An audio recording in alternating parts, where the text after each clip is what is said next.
Don't know what was going on with the countdown there, but this is the AL Central Rundown, and with me today is Dan, Lee, Ty, and Sam. And there was the first week, well, I guess it's been a couple of weeks over the offseason. There's been a few minor trades, there's been a few cuts, and they just had qualifying offers were due, free Rule 5 prospects needed to be traded. There's actually quite a bit to talk about today, so I think that's just what we're going to spend the most of our day on is just who's still on rosters, who's off of rosters, and then the surprises out from there. After, we kind of have a fun idea. So we just previewed all of the offseason for all of the teams. We just got done with that last week. Now I think we're going to kind of put our fictional money where our mouths are, and we're going to just kind of predict who we think each team is going to sign. We're going to talk about that later. So start off with, though, we should just start going talking about our roster. So, with our defending Central Division champions, Dan, I'll let you take it over. I'm going to be running the screen, so everyone, yeah, just go ahead and talk. Thank you very much, sir. First, I appreciate you bringing up division winners first here. It's a good way to go. Um, so, we did have the deadline for 40-man rosters so that teams could prepare for the Rule 5 draft here this past week. And the Guardians, as you can see on your screen, if you're watching on YouTube, they made some moves.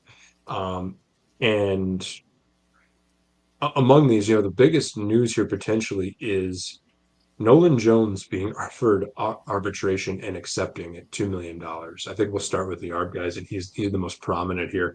I just, it doesn't feel like a lot, $2 million, but for the production that Jones provided last year, which was outside of 10 days in August, was basically nil. Continues to be a guy with great power potential, but did not show it whatsoever in 2025. He had 5 home runs in over 400 plate appearances. He'll be, at least for now, he's going to be on the roster for 2026. And again, 2 million doesn't sound like a lot, but here's a list in order of the Guardians' um, top payroll commitments right now for 2026. Jose Ramirez, not yet added because arbitration hasn't been figured out, but number 2 is probably going to be Stephen Kwan. Tanner Bivey, he's on an extension. Austin Hedges, we know they pay for chemistry and leadership. Number 5, Nolan Jones, the 5th highest paid player on the roster, is going to be a guy that gave you negative value this past year. So they're clearly not willing to give up on him yet. Um, we'll see how it plays out. Yeah, I Um, don't. Was this surprising to you? This was surprising to me. Maybe it shouldn't have been.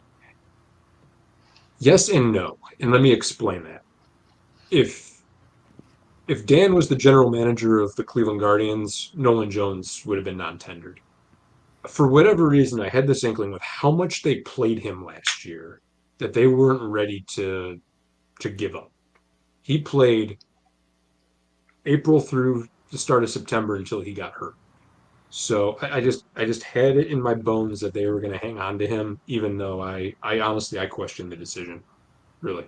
I mean, it's a Um, hundred and just to answer your question, it's 136 games and 403 plate appearances. Looking at his baseball reference page with an OPS plus of 68. there you go. Not especially great defensively either. He's got a great arm. He's got a great arm, but not anything else really to write home about in the field either. I guess that's And what surprised me too. Were they playing him in center, or they have him listed as as right field on Savant? I thought he was more center field. He was largely playing right.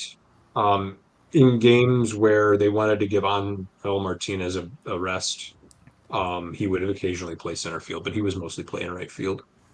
Yeah, and that correct negative me if five. I'm wrong, Dan, but you were somewhat excited when the Guardians reacquired Nolan Jones this offseason. I was cautiously optimistic. That's a trade that happened right before the season started last year. They traded Tyler Freeman to Colorado for Nolan Jones, and the power of potential intrigued me. This is a team that the one thing it fails to have oftentimes is the ability to hit the ball over the fence. Jones projected as a guy that would be capable of doing that. He literally just didn't do the thing that would have made him valuable. He did not do. Um, Mm-hmm. what is that? 18 extra base hits, in over 130 games isn't going to get it done. Yeah, I mean, what they were trying to acquire was 2023 Colorado Nolan Jones, where he had 140 OPS plus, but he still only had 20 home runs, which is kind of surprising. But I think he just Wonder had how many of those were actually in Colorado. But right. And even like people also forget. I know everyone thinks of home runs when you think of Colorado. Their outfield is is like It's humongous, huge. like doubles and triples galore.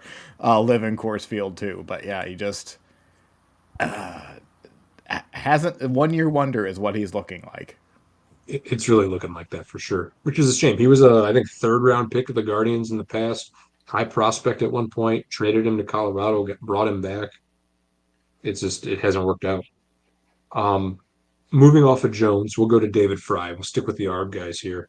David Fry agreed to a $1.3 million arbitration settlement um, for next year, and is a guy that I've spoken about multiple times on this podcast about. He is incredibly important to the Guardians' success. He's a guy that could play multiple positions and hit for a little bit of power at the same time. Kind of has a reputation as a versus lefties type hitter. I think he can hit against both righties and lefties.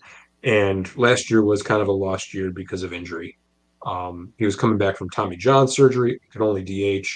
Um, I Now, I just said this about Nolan Jones in this past year, but I'm cautiously optimistic that Fry, who was an all-star in 2024, can bounce back and be just as important to the Guardians' success, playing multiple roles, including catcher, as well as hitting hopefully maybe like 20 home runs. And that leaves Matt Festa was the last of the three players that arbitration was resolved with. Festa is much maligned by the fan base here in Cleveland. He was a relief pitcher for the Guardians this year, who was brought in midseason off of waivers. And I don't see what all the distaste is about. He was fine. He ate a bunch of innings. He made 63 appearances at a 4.12 ERA. His FIP was 3.14. I think he got a little bit unlucky. And I think got put into, especially when Clase was removed from the roster, he got put into the fireman role that Cade Smith was in, and I think that wasn't the right role for him, but it's kind of what they needed, and it didn't always go so well. I think he's a good guy to have in the bullpen as an extra arm. He isn't going to be fighting Hunter Gaddis for the eighth inning role or anything like that, but just he'll give you good innings. So I think he was $1 million. I think that's a fine move there. I am kind of surprised because as soon as you said the fans don't like him, I just wanted to look at his win probability added. It was dead flat, so he was Yeah. neither helpful or hurt the team throughout the season and in high leverage. So I thought that was interesting. I don't know if I mentioned this on air before, but I feel like every team has the one guy in the bullpen that everybody just complains about because maybe they blew a couple games in a row and it's stuck in people's minds. That's Festa for the Guardians right now. Let's go to the guys that were. Let's go to the non-tendered guys because that'll set up the Rule 5 guys that were added. Will Brennan, Sam Hentges, and Nick Enright. Brennan, outfielder, left-handed hitter. I've kind of dubbed, and this isn't necessarily the nicest thing to say, but I think he's the budget version of Stephen Kwan. He does everything Stephen Kwan does, but not as well. Decent outfielder, good glove, uh, contact hitter, but 90 OPS plus in 269 major league games. And he got hurt early in 2025. Spent The one thing that perplexes me about Brennan, as well as the next name on this list, Sam Hentges, is the Guardians spent a lot of time rehabbing both of these guys over the last 12 months, and they are now off the roster. Brennan, they spent the entirety of this year rehabbing him from surgery, and now they just non-tendered him.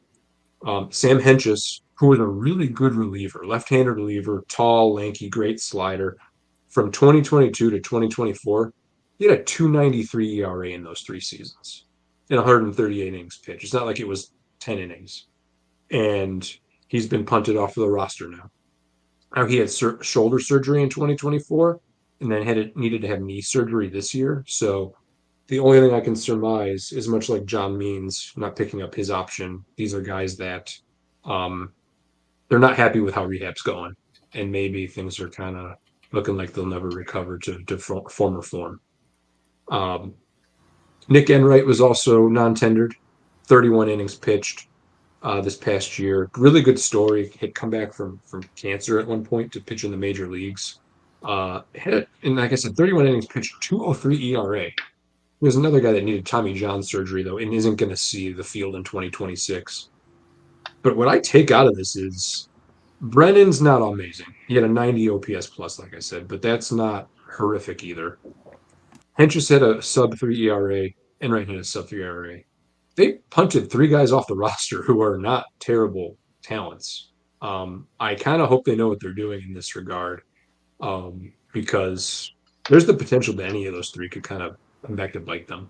Doesn't it seem like that would be like they're kind of working on a minor league deal? It could be. I mean, that there is the premise that any of these guys could come back in some other form or fashion. Minor league deal, probably the most likely. But you are opening up the rest of the league to be able to gobble these guys up too. I mean, So not for like Nick. I um, know Enright is out next year. He has less than a year of service time, and he's 28. I mean, I don't. he had You see options that? left. Yeah, He he had has options plenty. left. Yeah, like I. That is kind of surprising now that I'm looking at him closer. Yeah, that one's especially kind of confusing. The other two guys, I get a little bit more, but I Did just, they? Did yeah. they have a 40-man roster crunch? Because like then I guess you could make sense, but because they're not going to use them all next year. But In in order to get the four individuals that are on this list as being protected on the 40 man, they had to offload guys. Now, the guys they chose to offload, again, I would have I would have gotten rid of Nolan Jones over Nick Enright or Sam Henches. mhm. Again, though, I have to figure in Henches' case, they're concerned about his health long term. And Enright isn't going to pitch next year. So I kind of get it. But that takes us to those individuals that were protected. So we'll start with Angel Ganal, number 3 prospect in the farm system. So this is somebody that they were not going to, take lightly and kind of play fast and loose with. Contact first hitter, middle of the infield guy, shortstop is where he projects, really good fielder. Kind of in the same milieu of a lot of guys the Guardians have kind of gone through in recent years, though. Gabriel Arias, Brian Rocchio. The word is he should have a little bit more punch in his swing. We'll see. But there was a guy that they totally were not going to give up on at this point in time. I think Khalil Watson is really interesting in that he's a former first round pick and a former top 100 prospect for Miami, who the Guardians received at the deadline in 2023 from the Marlins for Josh Bell in a trade at that point in time. And there's been some off the field stuff with Watson. His performance in Miami's farm system wasn't great. They kind of turned him into a guy that might turn into something at some point. I think it's still an outside chance, but he's a potential center fielder on a team that doesn't have one and should be at Columbus next year. So I could see why they wanted to protect him and keep the opportunity to have him in the future. Um, Austin Peterson is literally the last guy in their top 30 prospects. He's number 30, but is a depth arm who has the potential to be in the majors next year. He was at Columbus in 2025, projects as a number 4, number 5, is just, it's good to have depth. He was close enough to the majors that I don't think they wanted to, they want to see it through at this point, and they may need arms. So just like everybody does. Not pictured here is Yorman Gomez was the fourth individual that was uh, put on the 40 man in order to save him from the Rule 5 draft. He just had a really good year from what I can tell between single A and double A this year. 296 ERA combined, and isn't on any prospect lists or anything like that, but just performed well enough that they see something in him and um, they want to keep their options open and keep him available to him and not give the opportunity for him to go somewhere else. So those are the guys that they were able to do that with, and we'll see as far as kind of the decisions they made to offload from the roster. So for of these three, so Peterson, Watson was actually in AAA near the end, and then Ganal got to Double A. It looks like. chances each of them gets to the majors in 2026. Yeah, now 0%. He's just not. It would take a bunch of stuff going wrong, and he'd be rushed to the majors at that point, I think. Um, if Watson has a really great year at Columbus next year, we could see him. So I'll put that at like 30. And Peterson, I bet we'll see in 2025, 2026. It may not, you know, other factors will play into whether that's for 10 innings or 100 innings, but I think we'll see him. I put that at like 90%. All right. We should probably go over just like take a second and just go over the Rule 5 draft. So for anyone who isn't aware there, if you are a minor league prospect, you have, as soon as you're drafted or signed by the team, you essentially have, I think it's 6 years if you're drafted or signed out of high school, and 5 years if you're signed out of college. If your team does not put you on the 40-man roster, that allows other teams to pick you up in a draft in the middle of the offseason, but that player has to stay on the major league roster. If you select a player from the Rule 5 draft, they have to stay on the major league roster the entire year. If they are injured, I think they have to go like 18 months. They have to be on like through half the year, the year after. But so if the Angels just decided not to select Angel Ganao, he probably would have been the first pick in the Rule 5 draft. Somebody would have just stashed him on the bench for a year because he has high upside. But if you're not going to keep that player on the major league roster the entire year, you can send them back to the original team for like 50 grand or something like that. So it's really just making a flyer so you can look at someone out on a spring training. So players who are really susceptible, relievers, any young arm that has any promise that can find a strike zone, backup catchers can be taken pretty well, and then you're looking at like corner outfielders. Those are the easiest to like kind of stash on your bench and just kind of eat some bench time for a year. So I Yeah. mean, did It's anybody? it's basically if you have a player who's sitting on your scrap heap and another team is interested in them, this is an opportunity for that other team to use that player. And sometimes it's Johan Santana, who the Twins took in '99, yeah. And then you have who's another Ryan Presley for the Twins is another good example. Most recently, probably Akil Baddoo, who looked like a superstar for about 2.5 months, and then was just released from the Tigers. So it can be exciting. I expect the Twins to probably take someone, but we'll talk about that in a bit. Was Batista a Rule 5 guy? I don't think so. He was just traded forever. I think he was dropped and put through waivers, but I'd have to look through that. Dan, anyone else you want to talk about on here? I think we covered. No, sir. We covered everybody on the list, and that's really the news for the Guardians right now. Yeah. For a week that everything happened outside of these moves, it really has been somewhat slow. All right. The Tigers. Much longer list. Non-tendered, trading, all of that. Lots of things happen. So I'll go do a qualifying offers and arbitration first, because I think that's the easiest to get out of the way. So Gleyber Torres took his qualifying offer for $22 million for a year. I'm very excited about that because he was a damn good player. He was very good for us. One of the best hitters on the team. Very consistent until the last month and a half ish, but he needed surgery. So, not really too surprised that he took the QO, but glad to have him back on the team. This does make the Tigers offseason very interesting in terms of, are they still going to go after an infielder or not? Or are they going to go, if they're going to add a bat, is they going to be in the outfield or something? But we'll see what happens there. But was anyone else surprised? I was surprised, which now makes the second Tiger in 2 weeks that I've called completely wrong. But I don't understand why he took it. He's gonna make.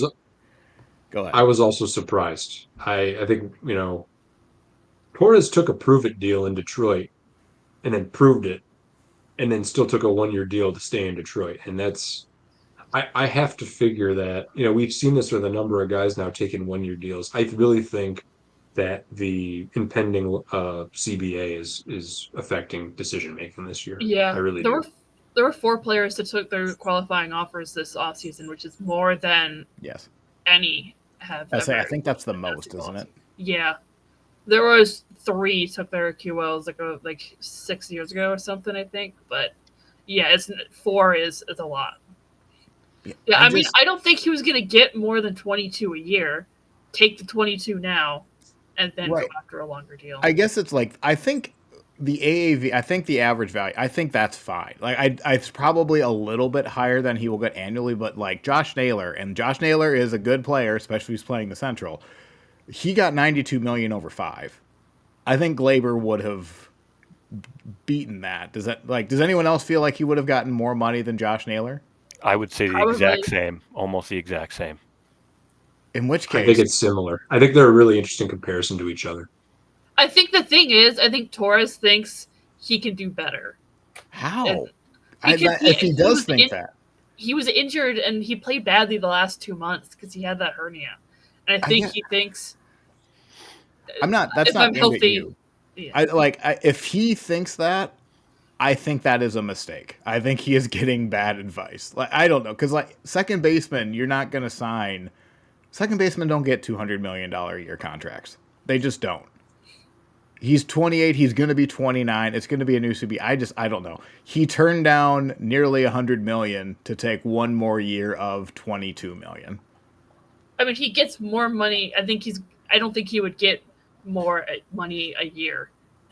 Yeah, I think 22 in 1 year is more than what he would have gotten, like AAV wise. Yes. No, I agree. But what I'm saying is, he probably turned down nearly $100 million total to take $22 million next year.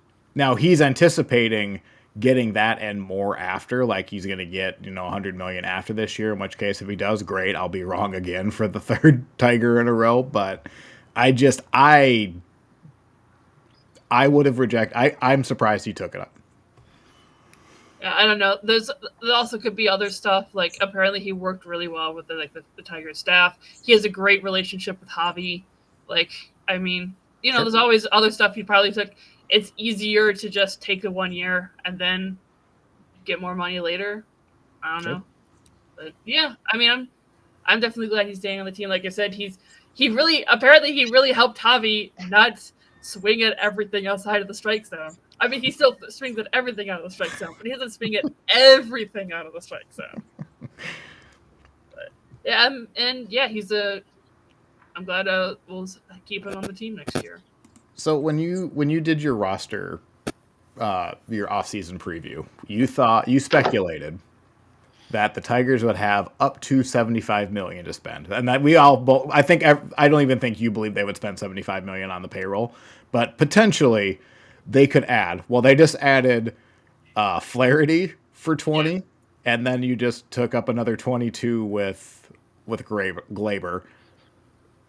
Are they going to spend the 30? I feel like they can still add $30 million to the payroll. Yeah, do you think that's possible, likely, or no? Jeff Greenberg said that they're going to be focusing on pitching, which is okay. That's fine. Are we just going to get a 37-year-old starting pitcher and then call it a day? Please no. Kento went back to Japan. Don't worry about it. Yeah, but so I'll be interested to see what they end up doing because they are going to be adding pitching. That's for sure. I would like them to add another bat. I mean, I guess I don't need to, but I don't want to have the same lineup. I want to, I don't know. I'd like to have, even if it's just a fourth outfielder. Give me something. Mm-hmm. It makes you wonder if they'll wait until the trade deadline to really make that extra move that they need for the next postseason run. Yeah, but the thing is, it's not like now that Glaber is at second, there's not one position player that's like, we need to upgrade at that spot specifically. I think just Dan apparently disagrees, so we'll see when we do our off-season. It's a tease in the industry, is what they call it. A tease. Yeah, but they're definitely going to be adding to pitching. Probably probably one more starting pitcher, and then definitely in the bullpen because our bullpen needs to be shored up a bit. I don't think they're going to be going after Bregman or. AL Central rundown. But all right, moving on from that a little bit. Arbitration. Matt Vierling took arbitration for $3.2 million. Good. I'm glad because he was really good in 2024. The last year was just such a lost year because he was injured. He played for 88 at bats.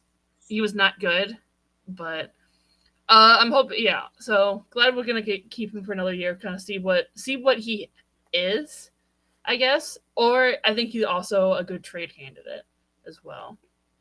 Who did we also? Jake Rogers for $3 million. Again, backup catcher. He's really good defensively, offensively, not. This is probably going to be his last year on the team because it's his last year of arbitration. I don't see him staying on after that because he hits below 200. We've got promising young catchers coming up now. This is probably going to be his last year. I love him, but he's just not that good anymore. And then Bo Brisky, relief pitcher. Another guy, I'm glad we're going to give him at least another year. He was just injured in like May or June, but he's been really good the last few years before that. So it's another. It just 1.1 million, so not too expensive. And Doesn't kill you. Keeping on the team, yeah. Hopefully he comes back from his injuries. Also, we've got so many good memes for him, but so we'll see what he can do next year. And we'll talk about a little bit for the non-tendered because most of these are kind of irrelevant. Most of these are guys that so Darnell and Little were both added off of waivers like 2 weeks ago, so they're a non-factor. Tanner Rainey he's a pitcher who never made the majors and just kind of floated around between AA and AAA. Tyler Madison, he got TJ in 23, came back this year, got injured again, and just kind of bounced around in the minors a little bit. So not really worth keeping him with 40-man. And then Sean Gunther was injured this year and went down to the minors. Again, not just a guy that's not one. We need to make a lot of room, so we had to let him go. But the two big ones are Jason Foley and Andy Ibanez. These kind of suck. I don't. Foley, he was our saves leader in 2024. He was an undrafted free agent, and he's been like really good for us for the last few years. But he started last year on the minor league team and then immediately got injured for the year. And he's on the wrong side of 30. It kind of just makes sense to leave him off the roster for now. So, he was good. Do you have any read on why a guy who saved 28 games in 2024 started the year on the minor leagues? No, it was really surprising last year when he started on the minor league team because I think there was just some. I think there were players that they wanted to keep on the roster over him. Mm-hmm. I guess so. He was just the odd man out.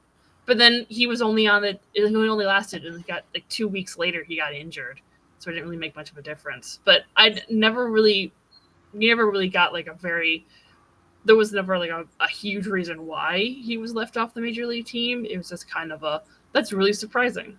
But we never got it. I'm not going to tell you like you can. This is just a screenshot of his Savant page, but he's for somebody who throws 97 miles an hour. He doesn't have a lot of swing and miss or a lot of strikeouts. He doesn't have a lot of chase. So like and when he does get hit, they are barreling it up, and his hard hit rate is not. So like I think outside of the fastball, I don't think I blame them. Now again, this would seem like he's dancing through raindrops. It seems like.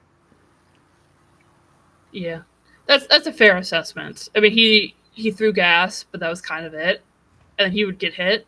But it was just really surprising to a lot of people when he was left off the major league roster to start off the year. But then, yeah, he had to get shoulder surgery like less than a month into the season, so it didn't really matter.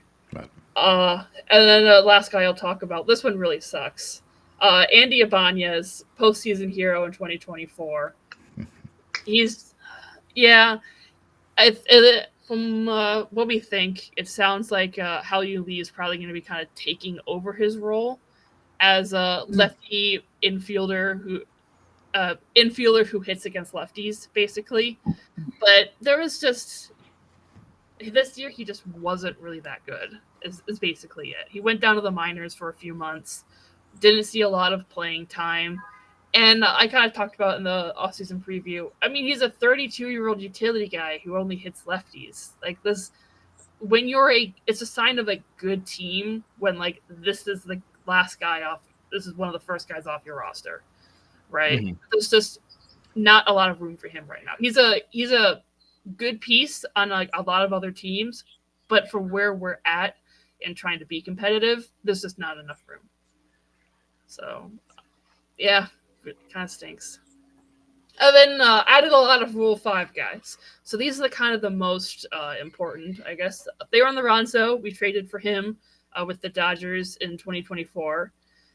Catcher / first baseman. It's kind of unclear if he's going to be staying a catcher permanently because he plays first base just to have his bat in the lineup and like give all the other catchers on the team, playing time as catcher. But from what it sounds like he's a decent defensive catcher. But added him to the Rule 5. Added him to the 40-man just because, I mean, he's a good hitter. He's been on the AAA team for I think a little bit now, but he spent most of the season with Double A. Right, not for that. Even just to kind of like, is he going to be a better defender than the reigning Gold Glove winner at catcher? Not. We also added Eduardo Valencia, who is also a catcher / first baseman, and now we have 4 catchers on the 40-man. I would not be surprised if one of those gets traded. Lorenzo or Valencia is probably going to get traded. Because there's no reason to have 4 catchers on the 40-man. It's just both of them have good enough bats that you want to protect them, if that makes sense. Like you don't want to just lose those guys off waivers. Yeah. So this is purely speculating, but if you had to guess on Jake Rogers being on this roster in June, what is his chances? Pretty good because he's got a really good rapport like with the pitchers, and he's really valuable for his defensive side and his pitch calling. So I think I don't think they're going to want to have Dylan Dingler, a second-year catcher, and then a rookie catcher. They're going to want to keep Jake Rogers as a more experienced guy, at least for this year. I mean, there's no real reason to get rid of him. It's just he plays one every 5 days. It's fine. Yeah. If that makes sense. My only and this is more devil's advocate, but just if you want to keep Dingler more fresh than once every 5, like a true traditional backup, maybe Dingler starts 2 games versus the backups, or starts 3 games versus the backups 2, something like that, like a 60-40 split. I don't think it's the worst idea to have a Lozano. You could also carry 3 catchers too. Like there's nothing saying that you have to drop him, but I would be, if I'm the Tigers, I'm looking to push my ceiling, and Jake Rogers isn't it. Lozano is it. But that's just me. Can I push back on that for a second? Yeah. I think, why would you want, as we just said a minute ago, the reigning Gold Glove Award winner at catcher to play catcher less? And then I think you're going to get more value out of trading one of the prospect catchers than you will out of trading Jake Rogers. So you get more value back, and you don't have a prospect catcher pitching 40 games a year. I think to trade Rogers, to me, doesn't make as much sense. I don't think you trade. I think Rogers is warming a seat until June when one of these guys comes out. You're not getting anything for Rogers. My only thought with why do you want to play Dylan Dingler less? It's because catcher is the hardest position in the sport. And even just you can see a catcher's OPS from every day. They start one game, they have their highest OPS. The second game, it drops down. There's somewhere between the third and the fourth game, their OPS on average drops like 100 points. And it's just because they're tired, whether that's a day game after a night game. It's all for that. And you're already, I know they have Kerry Carpenter and they're kind of rotating people in the DH. I think there's enough at bats where you can still keep a Dingler, either giving him a half day off at first or putting him at DH, whatever. He played DH a few games last season. Dingler did. Yeah. I mean, my counter argument to that is you keep catchers for their defense. Not necessarily you want a catcher who has really good defense and then adequate offense. Like hit above 200. That's like, if you've got good enough defense, it doesn't matter if you hit, 200. That's fine. But I guess that is why I wanted to ask about his defense too. Like, is he? I guess I didn't ask about his defense, but I should be curious about if he is passable there. Rogers might be better defensively, but is it going to be that big of? Because like they have enough scouting that I don't want to say like a pitcher. The catcher isn't always calling the game anymore. They have enough like scouting reports and things like that. He like Lozano isn't going to have like the quote feel for the game as like a Dingler or Rogers or a veteran catcher. Okay, so but I think you can help him through it. So Lorenzo he played all his games at AA. I thought he moved up to AAA at some point. He played all his games at AA. He split 50-50 between catcher and DH. Yeah. So he came to spring training last year as one of the catchers, and I will see what they do with him this year. I don't know about his catching. The thing that is more interesting, I guess, is his bat, because his bat has been very valuable. But his catching has been good enough to fine. They just keep rotating guys at catcher to give everyone catching experience. I don't know. It's not really a sign of they don't think he's going to be a defensive catcher. It's more of they want everyone to get chances playing at catcher. So it's a good problem to have. Yeah, we'll see what they end up doing. And then Hao-Yu Lee, this is kind of who people think is going to be taking over kind of Ibanez's position as like a utility guy who hits against lefties. We traded for him, I think in 2024. Yeah, he's been all of last year in Toledo. It was a lot of people thought he might get pulled up at the end of the year, but he didn't. He's probably going to make an appearance this year. Probably not going to start on the roster, but like not too far into the season, he's going to or he could also start in the roster filling Ibanez's spot. But not at all surprising that he's on the 40 man at all. He's got a good bat, got good defense, plays most spots. And then Jake Miller. This is one of the more interesting ones. So the issue with Jake Miller is that he is a good pitcher. He's got good stuff. He just has been injured for the past year and a half-ish. And just like a couple minor little things. So that's why he's kind of really low down in he's number 19 in the prospects. But he's got a lot of promise. So that's why they ended up adding him, because he looks like he's going to be really good. He just had injury issues. So I expect if he has more of these injury issues, he's going to be off the 40 man at some point. But for now, they want to hold on to him. They don't want to lose him, because as we said, relievers are very easy to lose in Rule 5 drafts. Yeah. And then I'll briefly cover the other two that were on the Rule 5. Trey Cruz. So, interesting to note, the Tigers 2020 draft is actually very good. Drafted 6 players, now 4 of which are on the 40-man roster. Torkelson, Dingler, and Keith were all in the 2020 draft, and Trey Cruz is the other one. So Trey Cruz, he's a second baseman, kind of more an infielder, kind of plays everywhere. And he's another guy that we're like, oh, well, maybe he could come up at the end of the year last year and see what happens. But not really surprising that he's on the 40-man. And then I mentioned Eduardo Valencia, catcher / first baseman. Would not be surprised to see him traded. Same deal as Lorenzo in that respect, in terms of he's just got a really good bat. I don't know about his defense, but he plays catcher and first base, and he has got a good bat.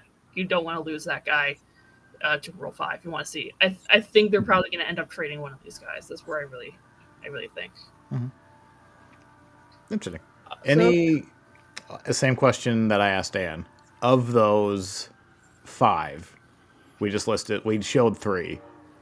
Actually, I'll just go back to that side. Of the 3 that are in the top 30 prospects, what are the likelihood any of these guys are on the 20 in the majors next year? How you Lee 100%, unless you get day? Senator. Maybe opening day, because especially if he takes the place of Ibanez. Okay. Yeah, just because he's got the bat. He's a bench utility guy. He would start off as. So I would not be surprised to see him on the opening day roster. Miller probably not, because he's in Double-A. Lorenzo, maybe. I would be very surprised. Valencia, very well could, because he's in Triple-A. And Trey Cruz, probably not. I hope that answers that. That was a lot of words that I just said. I hope any of that made sense. There was a lot of moves. Yeah. Any other thoughts on the Tigers? No. I'm very eager to see what they do in free agency. Don't just sign 42-year-old Max Scherzer. I mean, if I we'll talk about that, and because I'm going to guess someone put either Verlander or Scherzer on the Tigers for next year. Look, You think so? Almost predicting that. Like, I would love to see one of those guys come back, but we need something better. I think I would really like Verlander in the bullpen, but I don't think there's a snowball. I don't see him going to the bullpen. Right, There I is don't no either. way. I think like that to me. You're 49 and a half years old by now. If you can't go to the bullpen if you want. He said he wanted to pitch until he's 45 or 50. The bullpen is probably the way to do that. But he's not getting there. No, he's not. No. But so next up are the Royals, and they had some interesting moves, including a move that when Sam saw, he put in our Discord group. This is a lose now moment. And of course, we were talking about the Royals have non-tendered MJ Melendez. I don't understand why they would do this. This seems like a tragedy. They just want to fold the team. Yep. Well, I think we can do this one last time, guys. And it's time to say goodbye to MJ Melendez on the AL Central Rundown podcast. He was with the Royals for a few years. I'll light my candle for MJ real quick here. He was on the Royals for a few years, and he was finally non-tendered by the team earlier this week. And, MJ, I've made a lot of fun of, and he's earned my ire as well as that of most Royals fans. But MJ, here's to you, buddy. I hope you get another chance, and hope you're able to continue playing ball. But with that being said, let's talk about some numbers for Mr. MJ Melendez. Here's his career numbers. Played in 435 games in the big leagues. He had 1,465 at-bats, had 315 hits. That's good for a 215 batting average and a 685 OPS, negative 1.4 WAR across parts of 4 years for MJ. And surprisingly, I think most shocking of all, a 90 OPS plus. How Which about was that? pretty consistent until the last year. Yeah. I'm So gonna be honest. I can't believe they kept him on the roster for 2025. I'm just looking at this and I'm like, did they have no one else? they had no one else. Is the reason why that happened. And again, it just goes to show that numbers like OPS plus can be a little bit deceiving. So, MJ, sayonara, buddy. See you on the Rockies next year. Harsh. But yeah, MJ, he was non-tendered. I don't think that was a surprise to anyone. I think sometimes in a franchise you have a player that is such a negative that just getting rid of them on the field, off the field, it feels like you're lifting a weight off your shoulders. And I remember feeling the same kind of way about Adalberto Mondesi when the Royals finally cut ties with him, because it just felt like we were just carrying around this huge weight, and finally we're done. So, Who was a bigger disappointment, Hunter Renfroe or MJ Melendez? I'd say Hunter Renfroe was probably a bigger disappointment, just because he's a veteran and he was a lot more expensive and came with a lot more expectations than MJ did. Again, MJ is a young player, so he's not someone who we were bringing in thinking this is going to be a guy who's going to, hit 35 home runs for us. Now, maybe the Royals did think that about MJ, but again, if you're a young player, homegrown player, and you don't work out, that's a different set of circumstances than a free agent signing not working out. So there's that. Taylor Clark, also non-tendered by the Royals. He's a reliever on the wrong side of 30. He had a decent year last year, missed 2024 with injury. He was projected to make $2 million in arbitration. Not a surprise that you would cut ties with that guy, especially given all the pitching depth that the Royals have. So those are the two guys who were non-tendered. Not huge surprises for either one of those guys. Now, the Royals did sign someone in the last few days, which I have some mixed feelings about. Mr. Alex Lang, Lee Summit West alum, pride of the Titans of Lee Summit West. He is someone who is the same age as my older sister.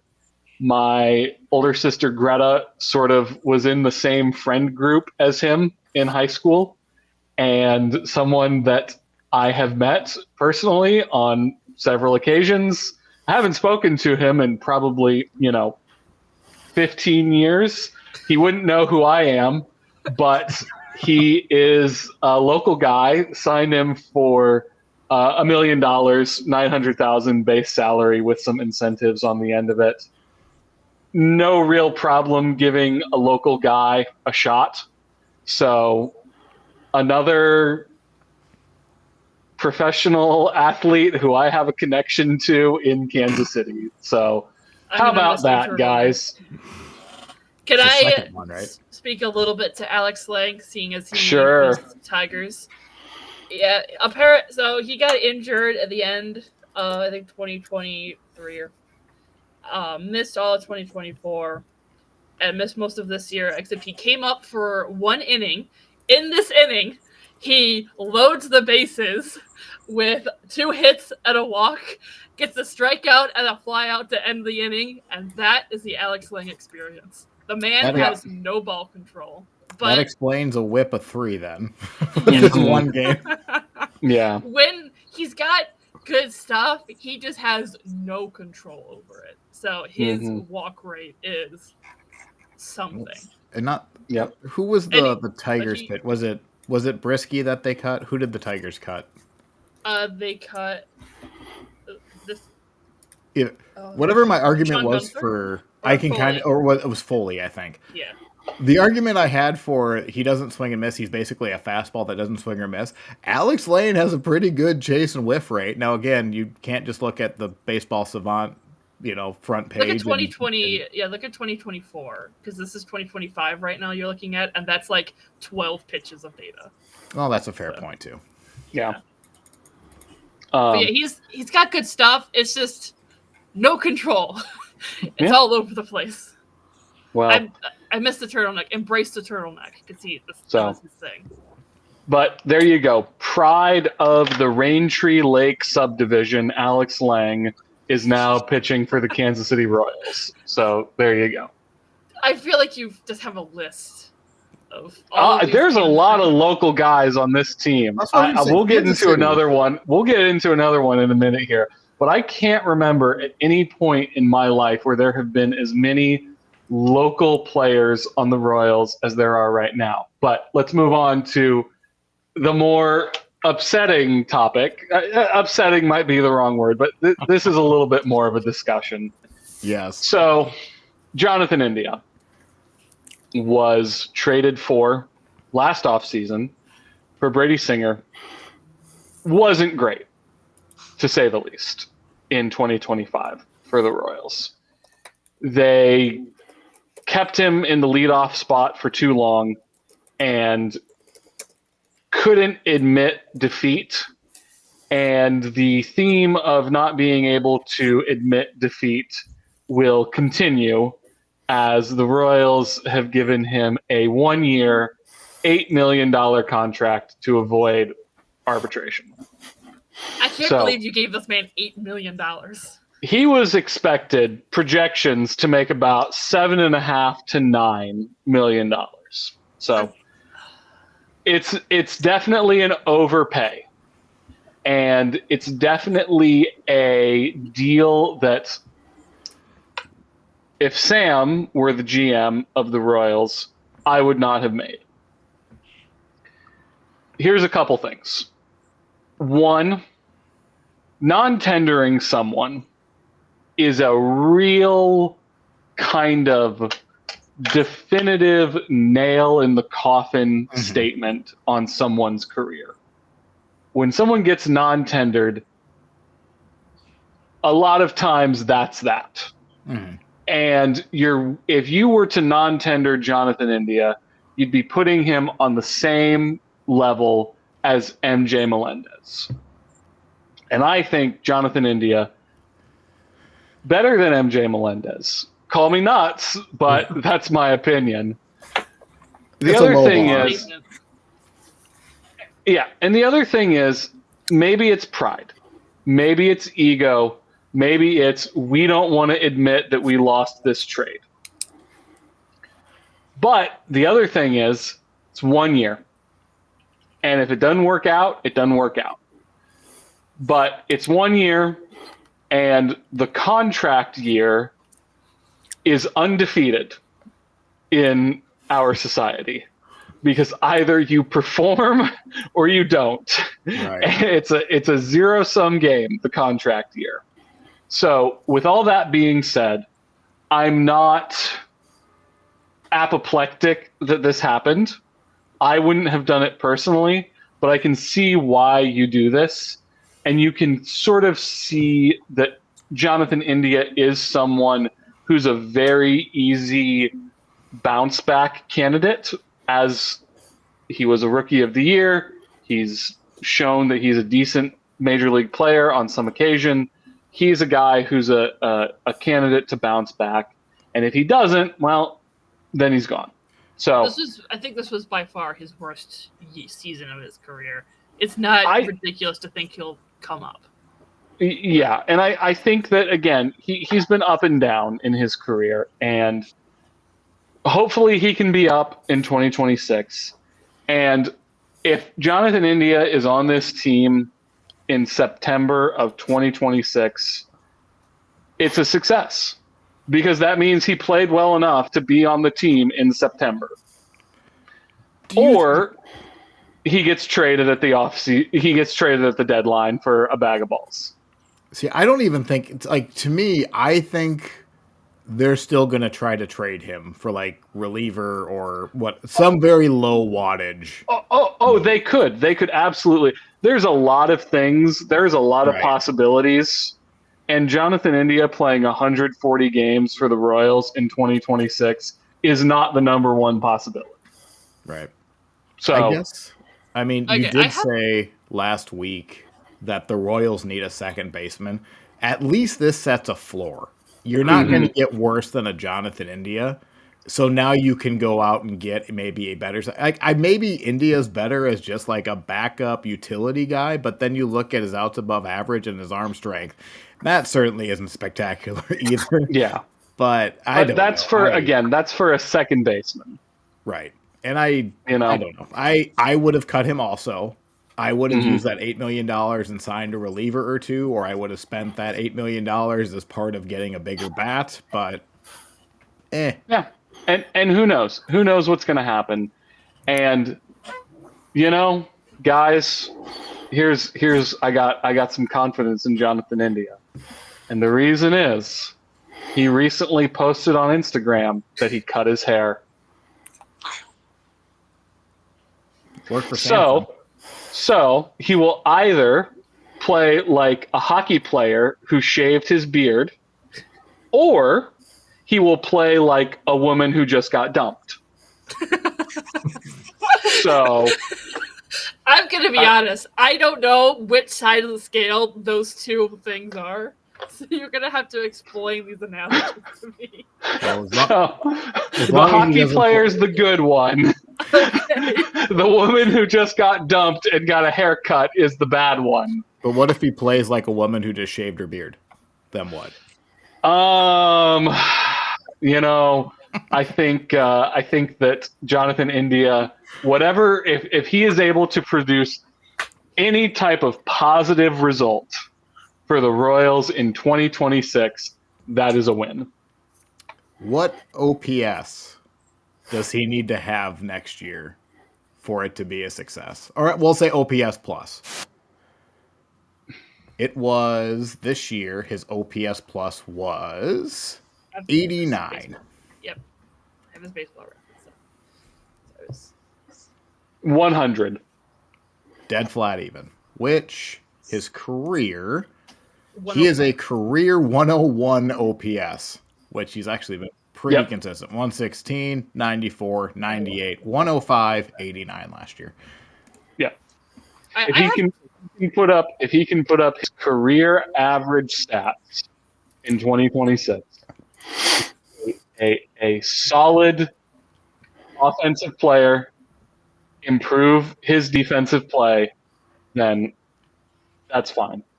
I have a question. The other thing is, you can go out and get someone to play second base, or you can keep the guy you had last year.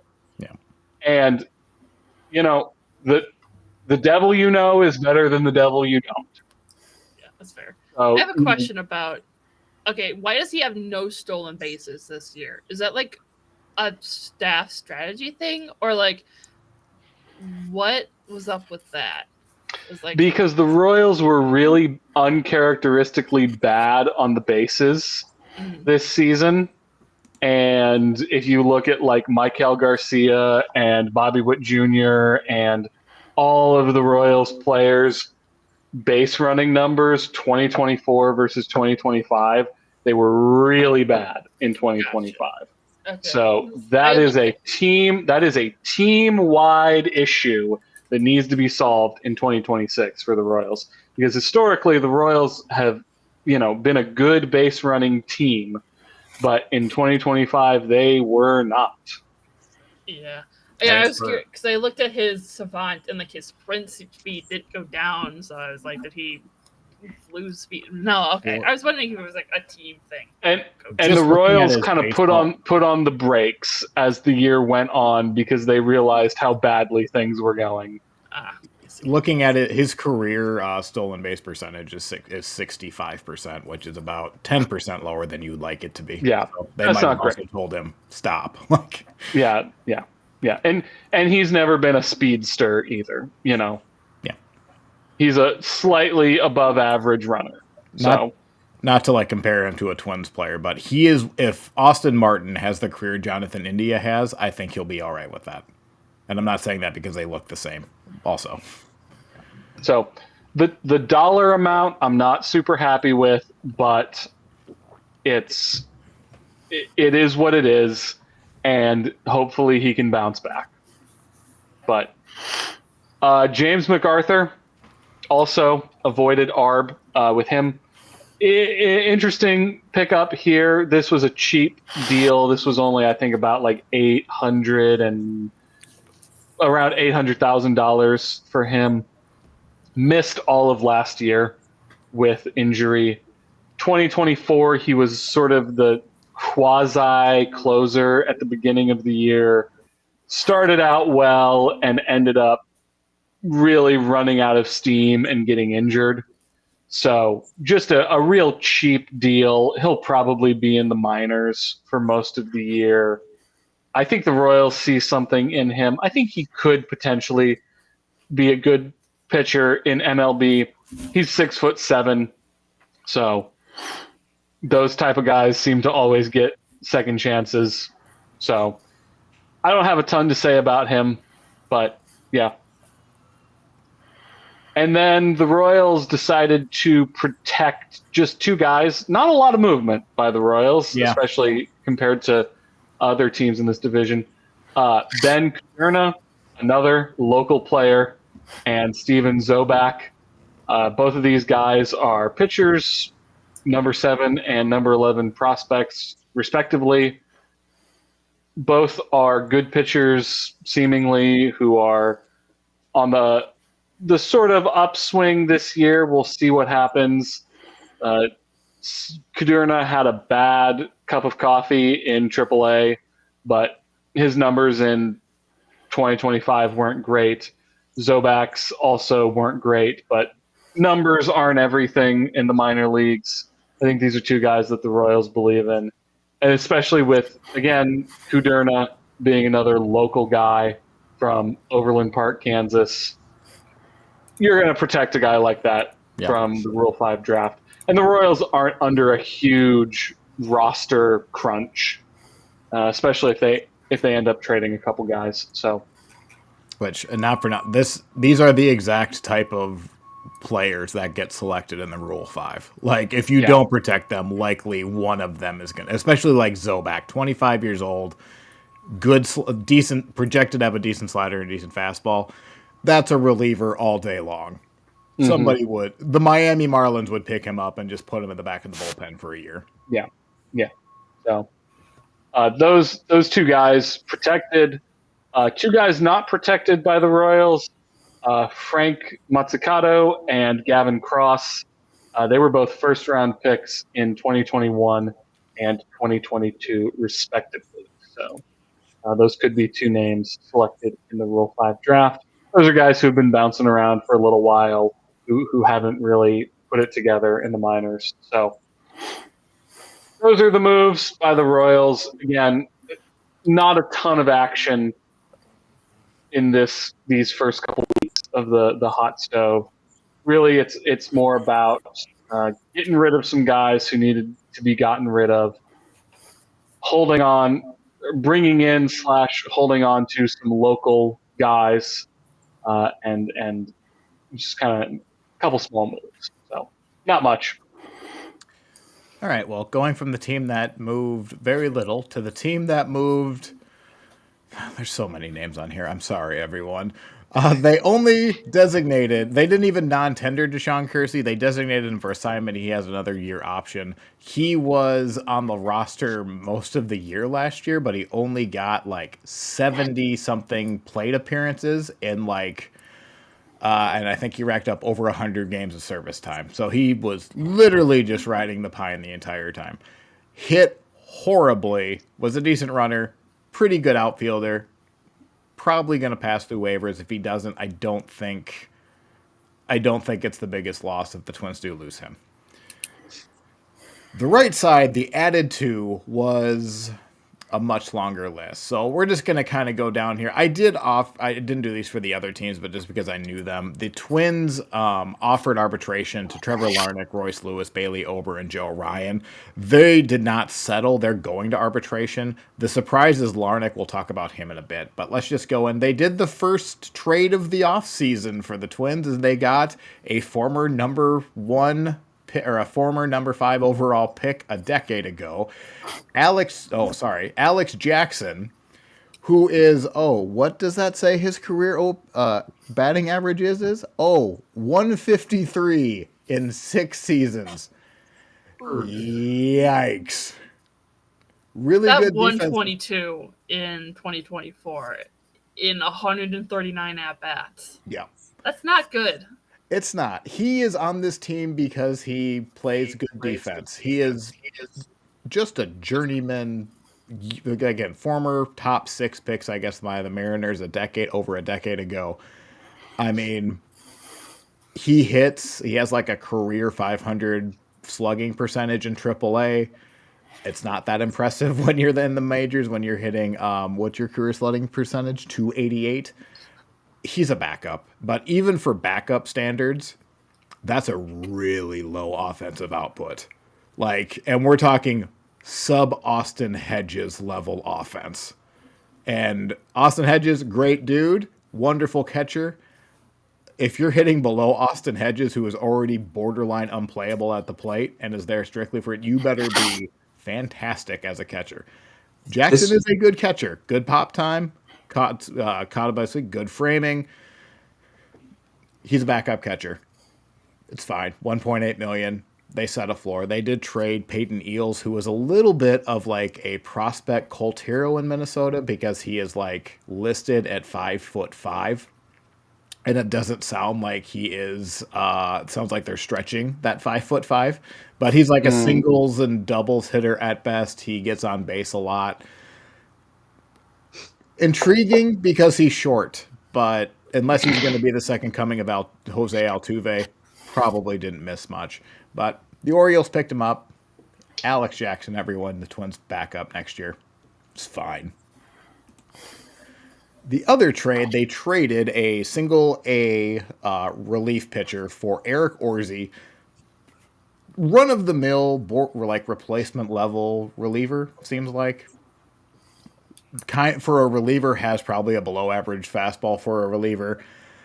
Was with the Rays. The Twins seem to just like trading with the Rays, whether it's Joe Ryan or Taj Bradley or now Eric Orsi. They feel confident trade. It's worked out for them. We'll see what happens with the Taj Bradley deal, but boy, it seems like you want to play with fire a couple of times, especially when you send if you want to send a single A pitching prospect to the Rays, I would almost rescind that player's name and then like really take a close look because like he's probably going to be a Cy Young candidate in the next couple of years in the Rays, but we'll see what happens. But dancing with fire on that one. He's a major league pitcher in the bullpen. The Twins desperately need major league relievers. If he's the 5th or the 6th guy in the bullpen, this is fine. I suspect he might have an elevated role next year, so we'll see what happens when he gets thrown into the fire. But this is your new closer. He could be. Oh no!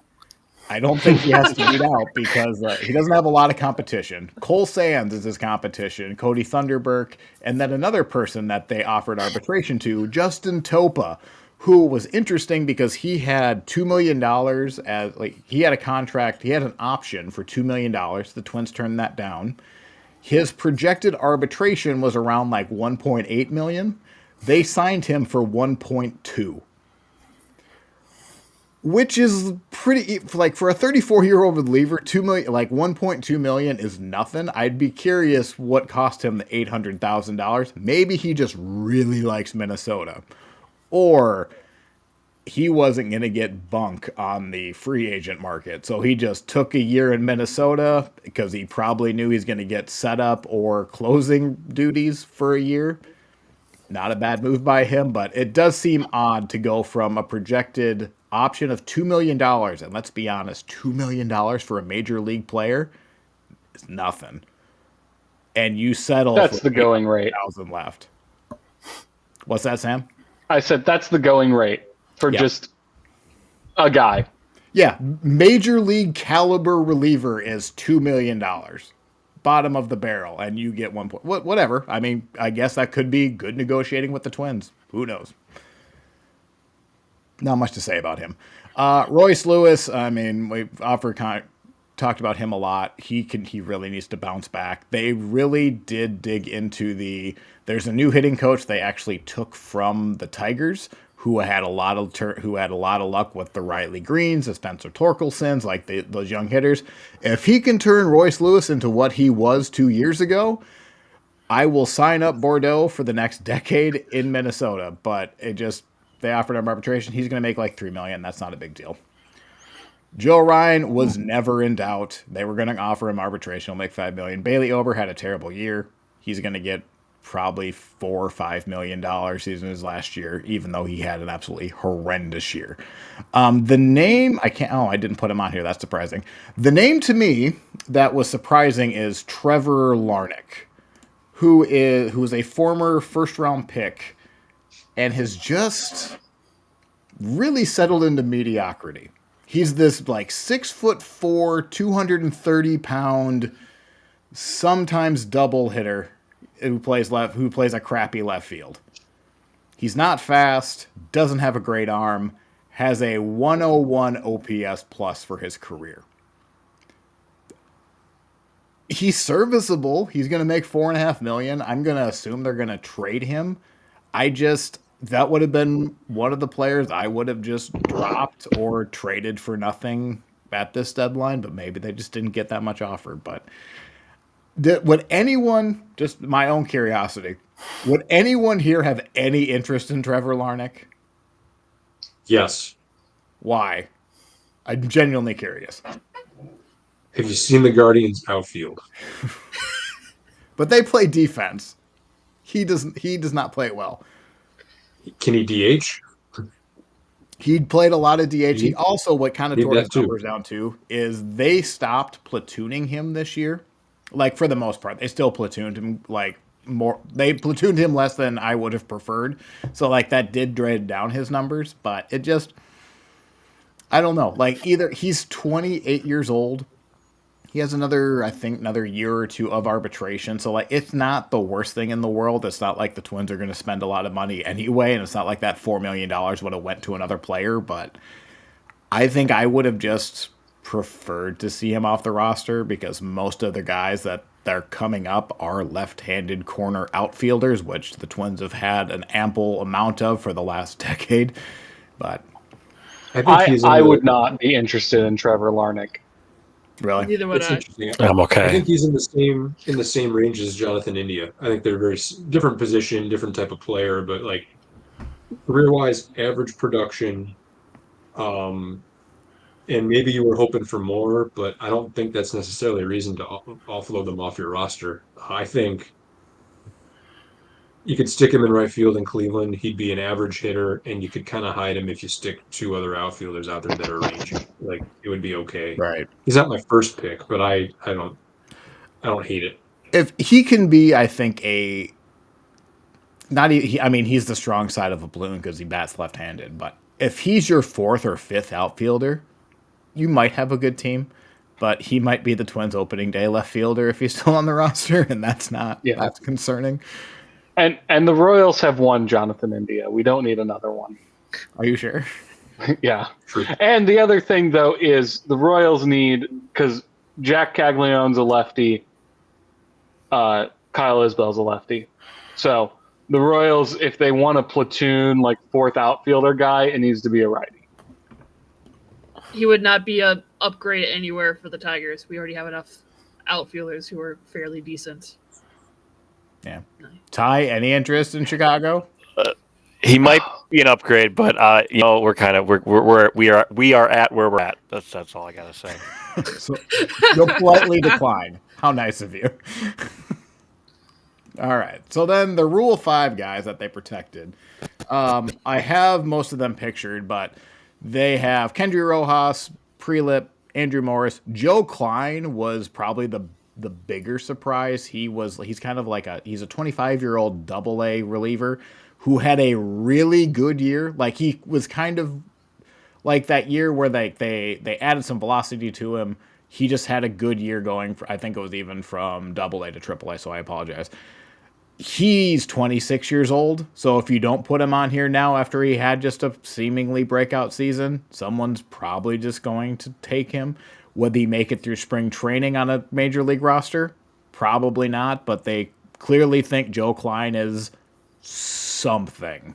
I guess In reality, though, with the amount of space the Twins had on their 40-man roster, they added Austin Jackson, Eric Orzi, and then protected 6 players, and they only had to drop Deshaun Kersey off of the 40-man roster. So that should probably tell you where the Twins are at with their talent on their 40-man right now.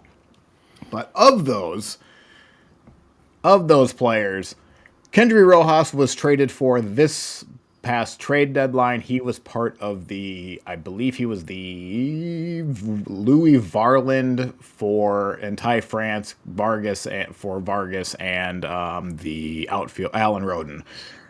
He's a top 5 prospect for them. Do not look at his AAA numbers because he was atrocious in AAA. And I mean 7 ERA atrocious, and it wasn't necessarily a small sample size. Supposedly, he had issue gripping the ball. Take with that what you will. Outside of that, Gabby Gonzalez was traded in the Jorge Polanco trade along with Justin Topa. That was in the same trade. He's an interesting player. He's not all that fast. He's a decent runner, but he's not that fast. He has a good arm. He plays a decent defense. He has hit like over 300 in 3 separate levels, like including AAA. Not a lot of power, though. Like, he's singles, doubles. He's not particularly fast. Controls the strike zone. Intriguing. It'll be interesting to see if he's unable to hit 300 in the majors, what his actual profile looks like. But hitting 320 in AAA at 21 years old, hold on to that guy. It doesn't hurt you. He can develop power as he gets older. Connor Prelip was a first-round pick a couple of years ago out of Florida. He was someone whose draft stock dropped significantly because I think he went through either Tommy John surgery, had significant injuries, could not stay healthy until this year, and he is a lefty who can throw nearly 100. You'll take that. He certainly would have been picked in the Rule 5 if he was left unprotected. He's 24 years old. I'm not going to be surprised if he's in the Twins opening day bullpen. Andrew Morris had a really bad year, but again, he's 24 years old. He's a reliever. He's in AAA. Someone would have plucked him if they didn't believe in him. They probably would have just cut him or let him go. But and then the last player is Hendry Mendez. He was traded for Harrison Bader at the end of the year.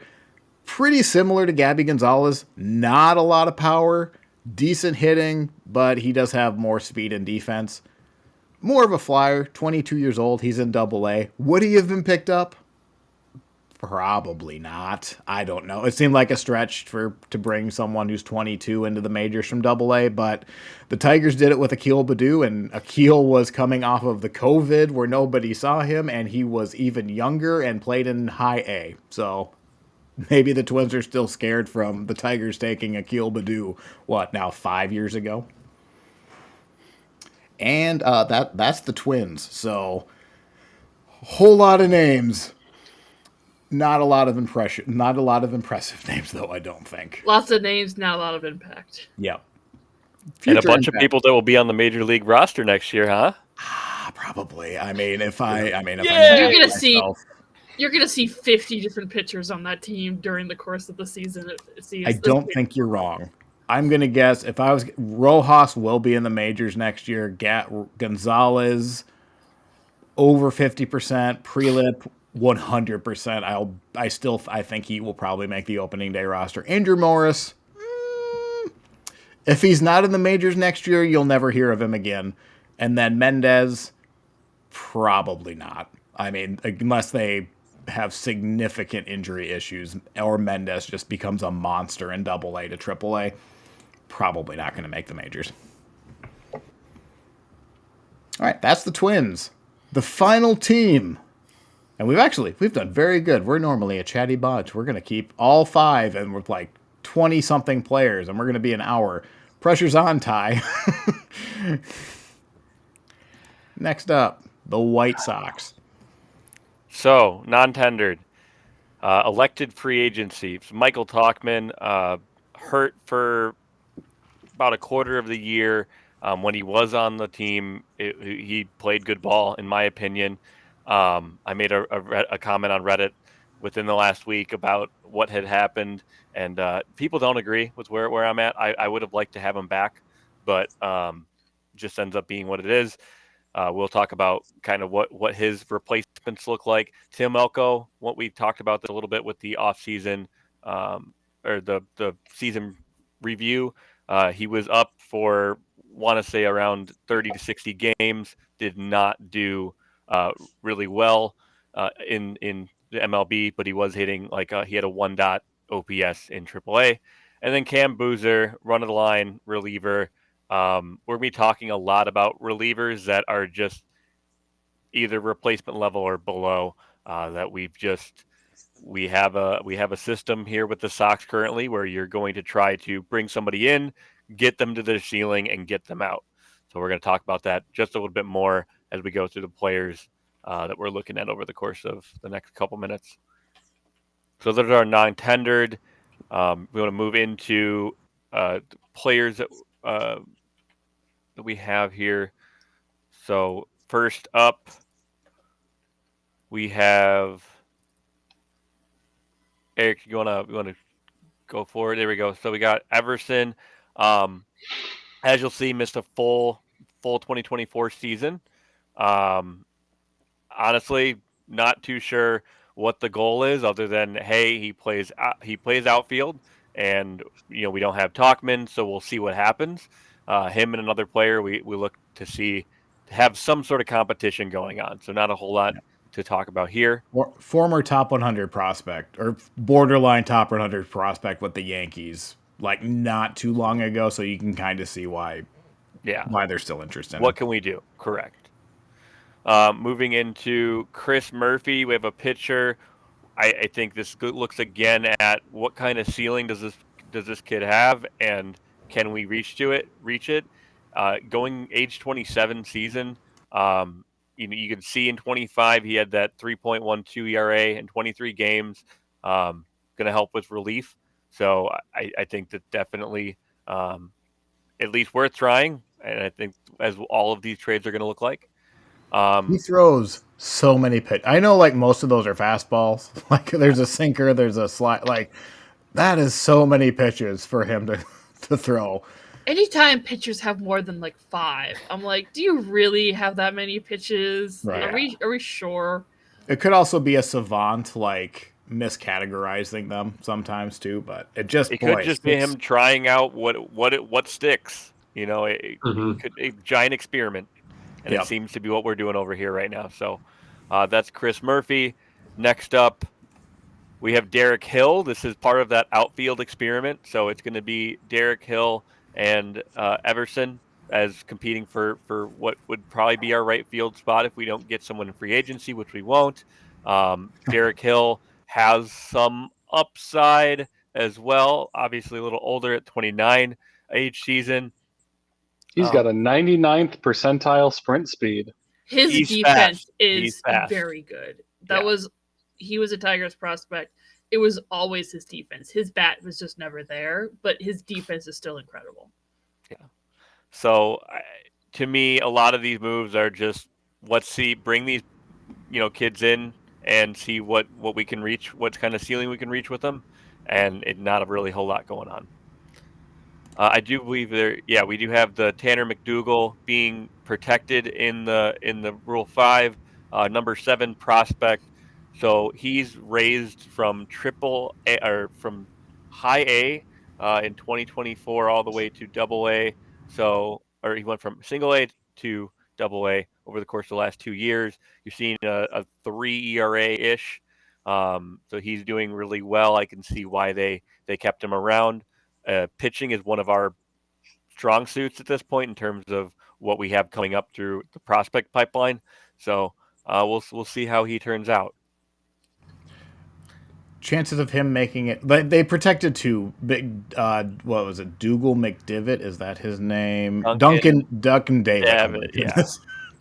So he also went from high A to triple A last year as part of Tampa Bay's organization. Mm-hmm. So, but once he got to triple A, he's had a 5 or a 6 ERA. So we're gonna probably leave him in AAA to see what he can do over the course of another full season. But what are the chances David or McDougal are in the majors next year? I'd say for both of them, 75%. If they put up any kind of good numbers in AAA, I mean, McDougal's probably going to make his way to AAA next year, and Davitt stays in AAA until he can prove that he can join the bullpen in the majors. So I would say by the All-Star break, realistically, one of the two. Yeah. Okay. Can we go back to a name? Because I think the most surprising name on here is a non-tender. I guess it's surprising, but not surprising. Yeah. I think they should have kept Talkman. I agree. 100%. I don't know. Go on to your reasons, but yeah. So he had the injuries, which completely understand. It sucks, but having the veteran presence in the clubhouse, having somebody who seemed to enjoy doing what he was doing, obviously yes, right field, 1.9 WAR, not great, but it's not terrible. I mean, you look at his career, 3.9, 2.7 was other highest. I don't understand the decision unless you're just you're once again bringing in kids to see what the ceiling is for them. I just Is it possible that Mike Talkman said that he wanted to test free agency? There's a chance, but with the fact that he missed him a good significant amount of the year last year, I can't see. He will make more money. I guess that's the thing. He will make more money. Do you know what his estimated ARB number was? I want to say it should have been around the 4 to 5 million range, but I'm not 100% sure. I feel like there's a decent chance he could get better than that on the free agent market. So, yeah. Well, I have to say, I do have to say it's hard that we live in a world where Nolan Jones was tendered a contract and Mike Talkman wasn't. I feel like that's, from my perspective, that's frustrating. But I will ask Ty, like, seeing kind of the other ancillary moves that the White Sox made, the outfielders they brought in that maybe haven't shown it the way Talkman did, even in limited time last year. Can you at least make sense of it, or are you just kind of like this? I'm dumbfounded. I don't understand why. Logic. Yeah, it makes no sense to me. That's totally fair. I wanted to ask the question, but and then he's a Chicago guy, right? He's from the area, Yep. So came over from it the just Cubs. seems 100%. bizarre. Yep. Oh, hey, he went to Bradley. That's the college my parents went to. And he did go to high school in Illinois. Yes. It does seem weird. Yeah, I don't know. Like I guess maybe this can be our transition unless we have more to say about Talkman. But I feel like this feels like he's coming back to the White Sox. I would hope so, but once again, I guess why I would think that would be he's going to come at a significantly lower salary, but he didn't even make $2 million last year. Like he couldn't have been cheaper. So I looked it up on Spot Rec, and it looks like they were plotting him at 2.5 mil for next year. So I don't know how. I don't know.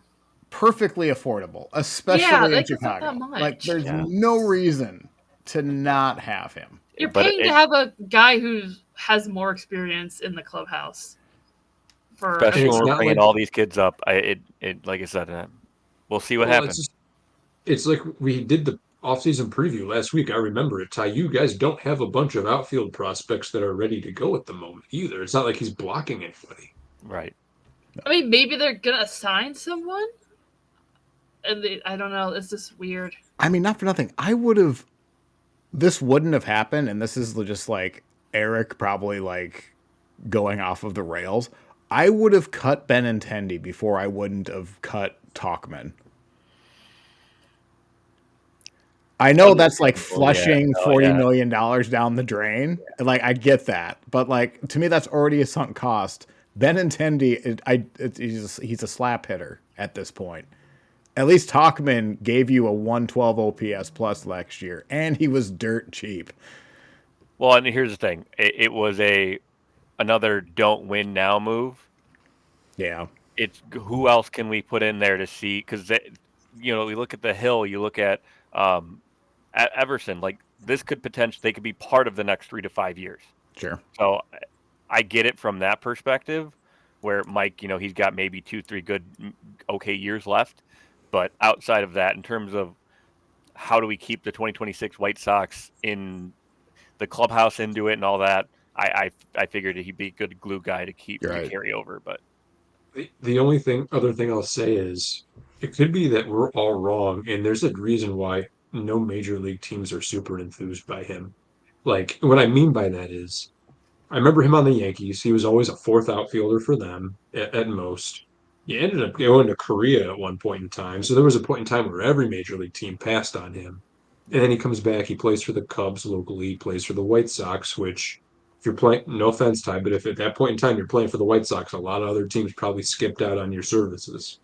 So I it mean, just seems like teams aren't very enthused by Mike Tauchman, for better or for worse. the reality is, he's 34 years old. This is his he had 2019 was a lifetime ago, but he's had 2023 was a good year, meh in 2024, and he had a decent year. He had a starters level reliever. But he has been over league average OPS plus the Right. last 3 years, so that's where it doesn't make any sense for what the decision was going into. Maybe they just don't buy it. It's been 3 years that he's had that. I don't know.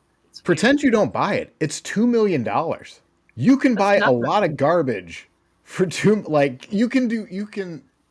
not going to get better value for $2 million than Tauchman. Yeah. Like, it is such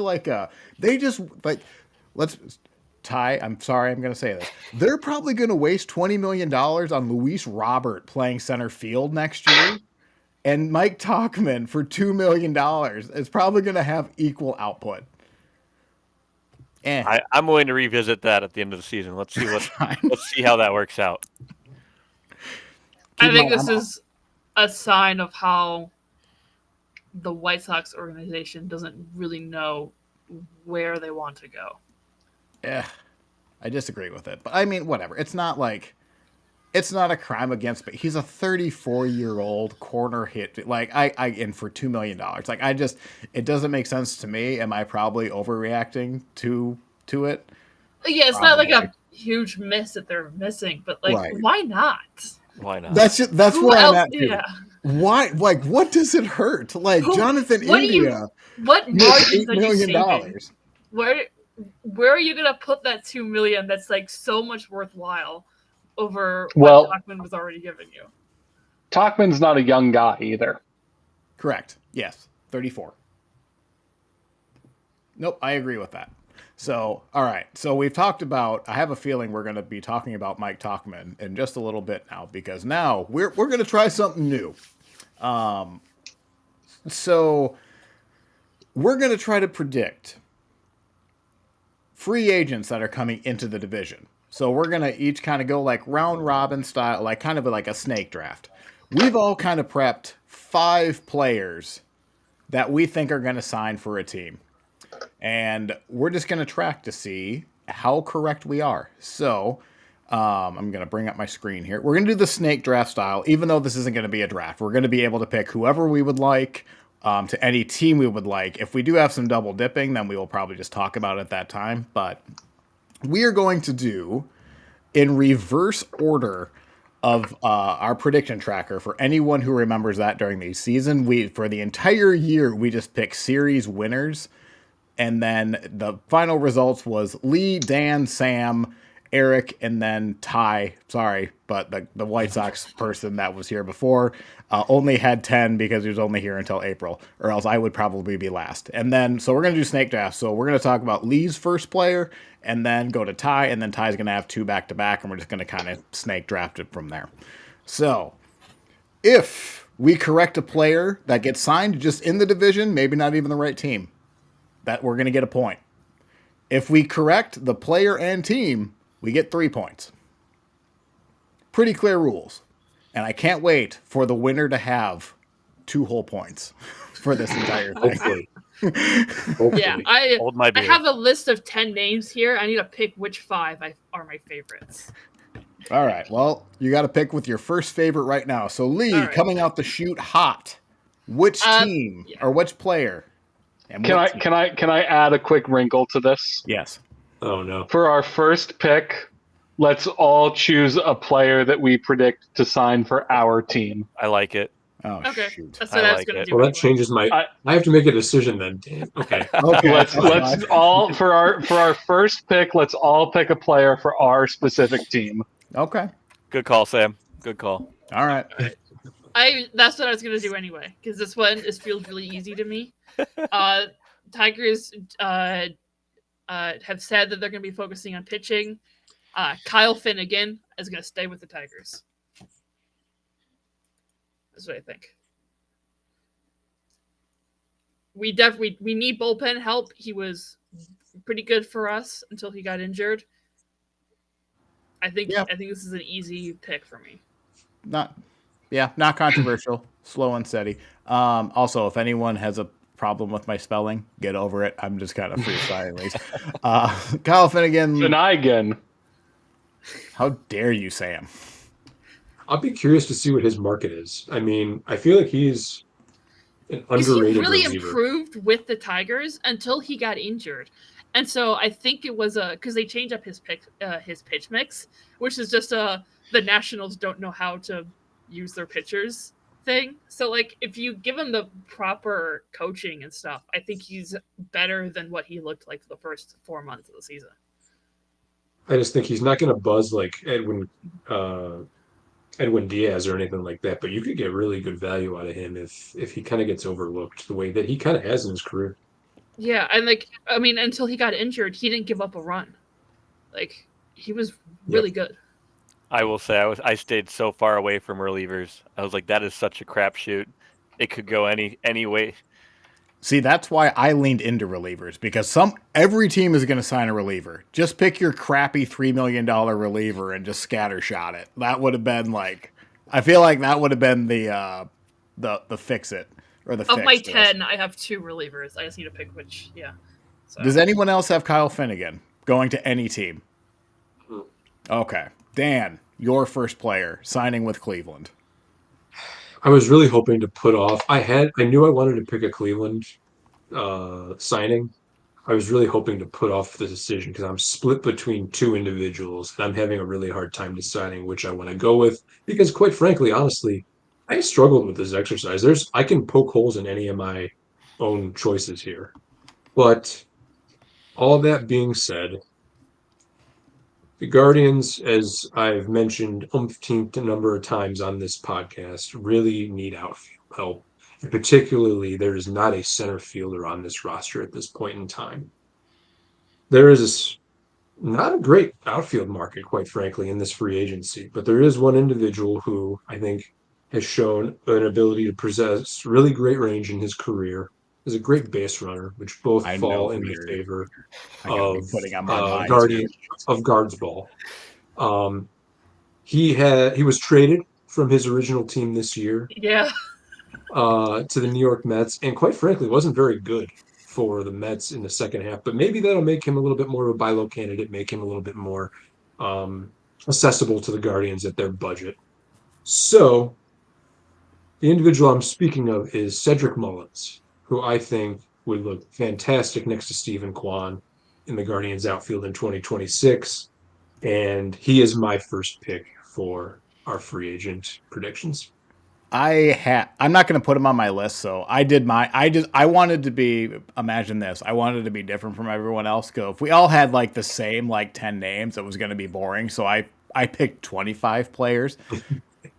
One of the players I had the Guardian signing was Cedric Mullins. So if Mullins can be the league average hitter that he has been for most of his career and play a good center field on a 2-year deal, sign me up. I think that's really good value. Almost put him on my list, but I thought he was just a little bit too expensive for what I thought the Guardians were going to end up doing. Well, and and go ahead. I wouldn't mind seeing Cedric Mullins on the Royals next year. Yep. I think he's a great buy low candidate. Sorry, Sam and then Dan. I agree. I think he's a great buy low candidate. Go ahead, Dan. I was just asking, would you would you slot over Isbell? Would you make Isbell the fourth outfielder in that scenario? Because I know you like him to a point too. I like Isbell in center. I think you give left field to Mullins. I think you take a Okay. little bit of pressure off of him not having to play center field, put him out there in left, and I think that would be taking a little pressure off defensively. I think would do him some good. Makes sense. Good move. If he doesn't come up, I will name the other player I was hemming and hawing about. I don't think he's going to be in my 5, so we'll save that for later if it gets to that. Okay, Sam. I was thinking about what Royals player I wanted to do here. And, I like to play the video game Red Dead Redemption 2. And there's a NPC when you're playing poker in Red Dead 2 who likes to say, that's a tenderfoot move when you're playing poker. And the first 2 moves that have been selected on this podcast are a couple of tenderfoot moves. So this won't be a tenderfoot move. Okay. Cody Bellinger. Woo! Sam, you know the object here is to predict correctly, right? I'm Love aware it. of that. I'm aware of that. Here's what I think. Wow. Sorry, that was hateful. Wow. This is not impossible. Okay? I think there is a legitimate Into the Spider-Verse universe where Cody Bellinger is signed by the Royals. We know the Royals need outfield help. We know that the Royals are willing to spend some money. And we know that the Royals are not a complete there's a level of attractiveness to the Royals. And especially if you're going to put a big stick in the outfield, well, that guy is potentially hitting between Bobby Witt Jr. and Vinny Pasquantino. I think that's a pretty attractive position to be in. I don't think that this is like a complete impossibility. I think there's a chance this could happen, and that's why I'm predicting this. Do you have the payroll? That's my major question. I think we would have to sort of it would definitely harm future flexibility. Okay. I think the payroll is there. I also think you're going to sell a lot of jerseys. Sure. You're going to sell a lot of tickets if you do this. So I'm going to say so just for context, the top like 20 most expensive free agents I took out immediately, just knowing our division. But I really, based on your justification, I like Cody Bellinger for the Royals. The only other team I had him potentially going to was Detroit. But is it who will actually spend the money? I agree. The Royals, if they could figure something out, they would do this. yeah, and this would be with like 100% certainty the biggest, most expensive contract in the history of the Royals. Like there is no question about that. Yep. But I don't think it is something that should be dismissed out of hand. I love it. I was thinking about it, but I'm like, nah, no. Do I think it's likely? No. But he is a good fit, and they do need the bat. And I like it a lot. 1,000% think the Royals should try to pursue Cody Bellinger. I just think he's going to have his pick of the litter in the open market. And I think he'll potentially get more money and a better situation somewhere else. And I do agree. I think the Royals will aggressively pursue him. I think we will see a story about, Cody Bellinger and George Brett were seen eating at Capitol Grill. That'll be a news headline we see at some point this season. But again, I really want to emphasize in my game of Red Dead Redemption 2 poker that I'm playing, I'm putting all my chips in the middle. Love it. I did just look. Cody Bellinger is not from the state of Missouri, so I think he's instantly disqualified for the Royals. Most people aren't. What state is he from? But in He is from Arizona. All right.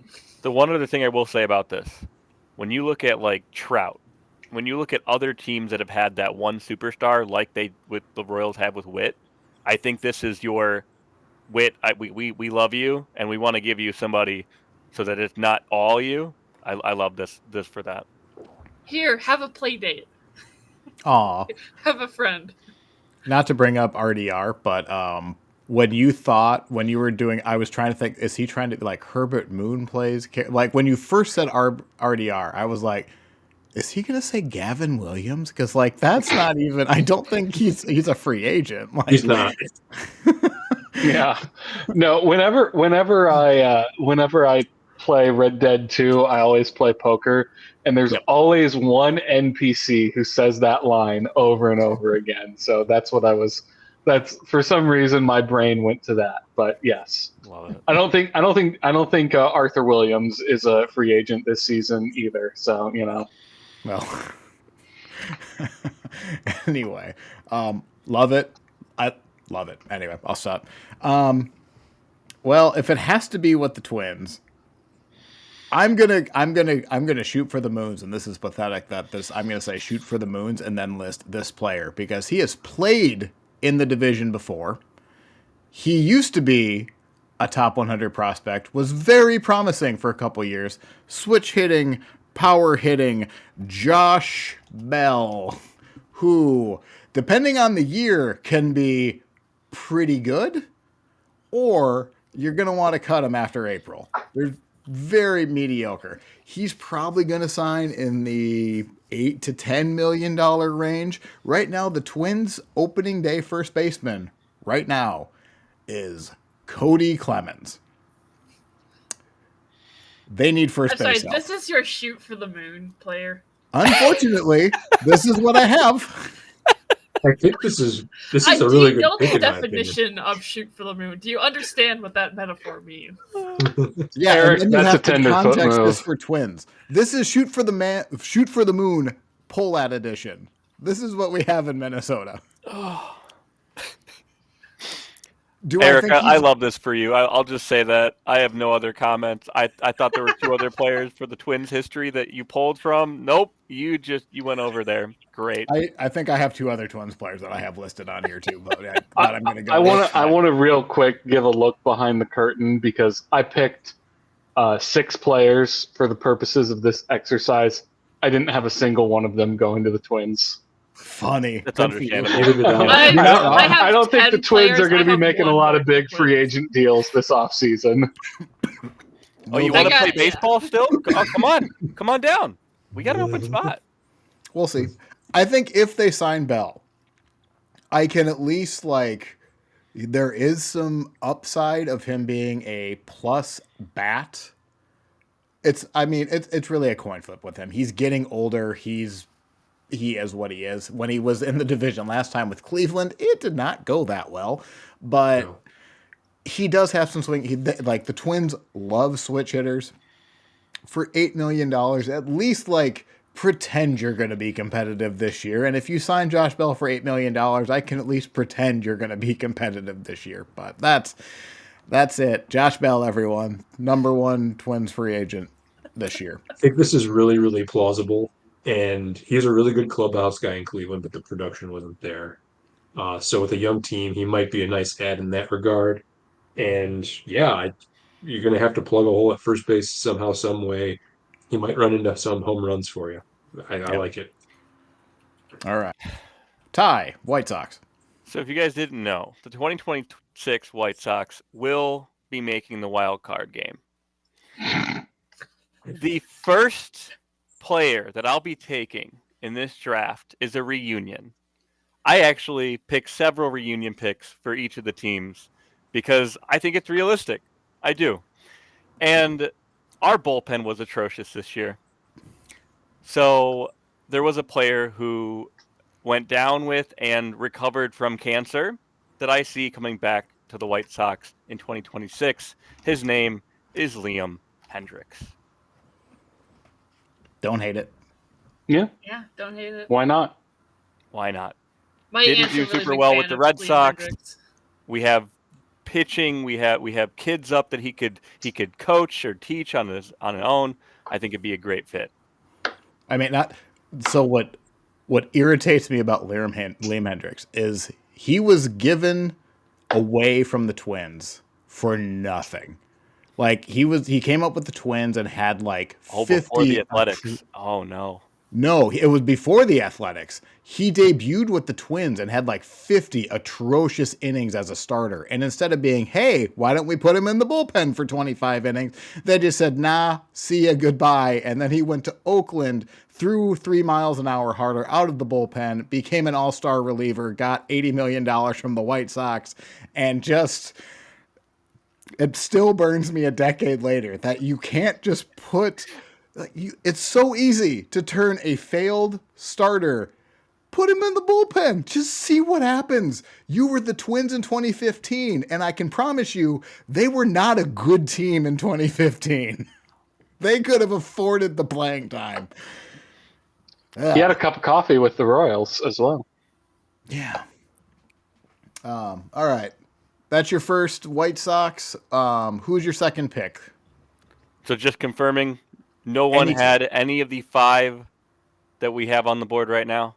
We are all different in the first. Okay. My second pick for the Detroit Tigers. I have starting pitcher Michael King. Transferring from San Diego, getting a fresh look with a Cy Young candidate who may be leaving soon. So they're still going to need a number 2-3 starter no matter what. I don't hate it. No, I would be fine with this. I do have a starting pitcher for the Tigers on my list, but not Michael King. I'll be honest, I have 5 players listed for the Tigers. 4 of them are starters. Yeah, this is the guy that I would like to sign. I would be fine with signing him. This would be a good, like, he's a solid number 3. Like, solid number 3, maybe 4. Like, I think that's pretty good. I don't hate that. Anyone else have Michael King? Eric just answered the question I was going to ask is King good enough that he could be the ace in the event that maybe Skubal isn't on this roster in future years? And the answer to that's no. I think that's the right answer. But he's still part of another guy to add to rotation. The mix. Absolutely. Yeah. You can put him in a playoff game and feel all right about it. Just maybe if he's your second starter, if he's a game 2 starter, maybe you're a little iffy, but like 3 and 4. The goal for the Tigers in starting pitcher is get a guy who will start a postseason game. Yes. That should be the goal. Agreed. Oh, no. So with my pick, I'm not even going to waste time. I think Mike Tauchman is coming back to the White Sox. That's it. It makes no sense why they cut him to begin with. He should be on the roster right now. That should be just sign him back. I don't care. It's not going to cost you anything. So I'm going Mike Tauchman to the White Sox. Anyone else?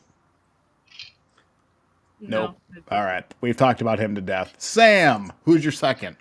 Yeah, I'm going to go with another starting pitcher who I think is going to go to the Detroit Tigers, and a guy who didn't have such a great year last year, but has shown that he's got really good stuff over the course of his career. I think Zach Gallen is going to the Tigers. I like it. Yeah. I think Gallen has had a couple of really good years in his career. Last year wasn't so great. He posted a 4.83 ERA in 192 innings. Also dealt with some injuries in 2024.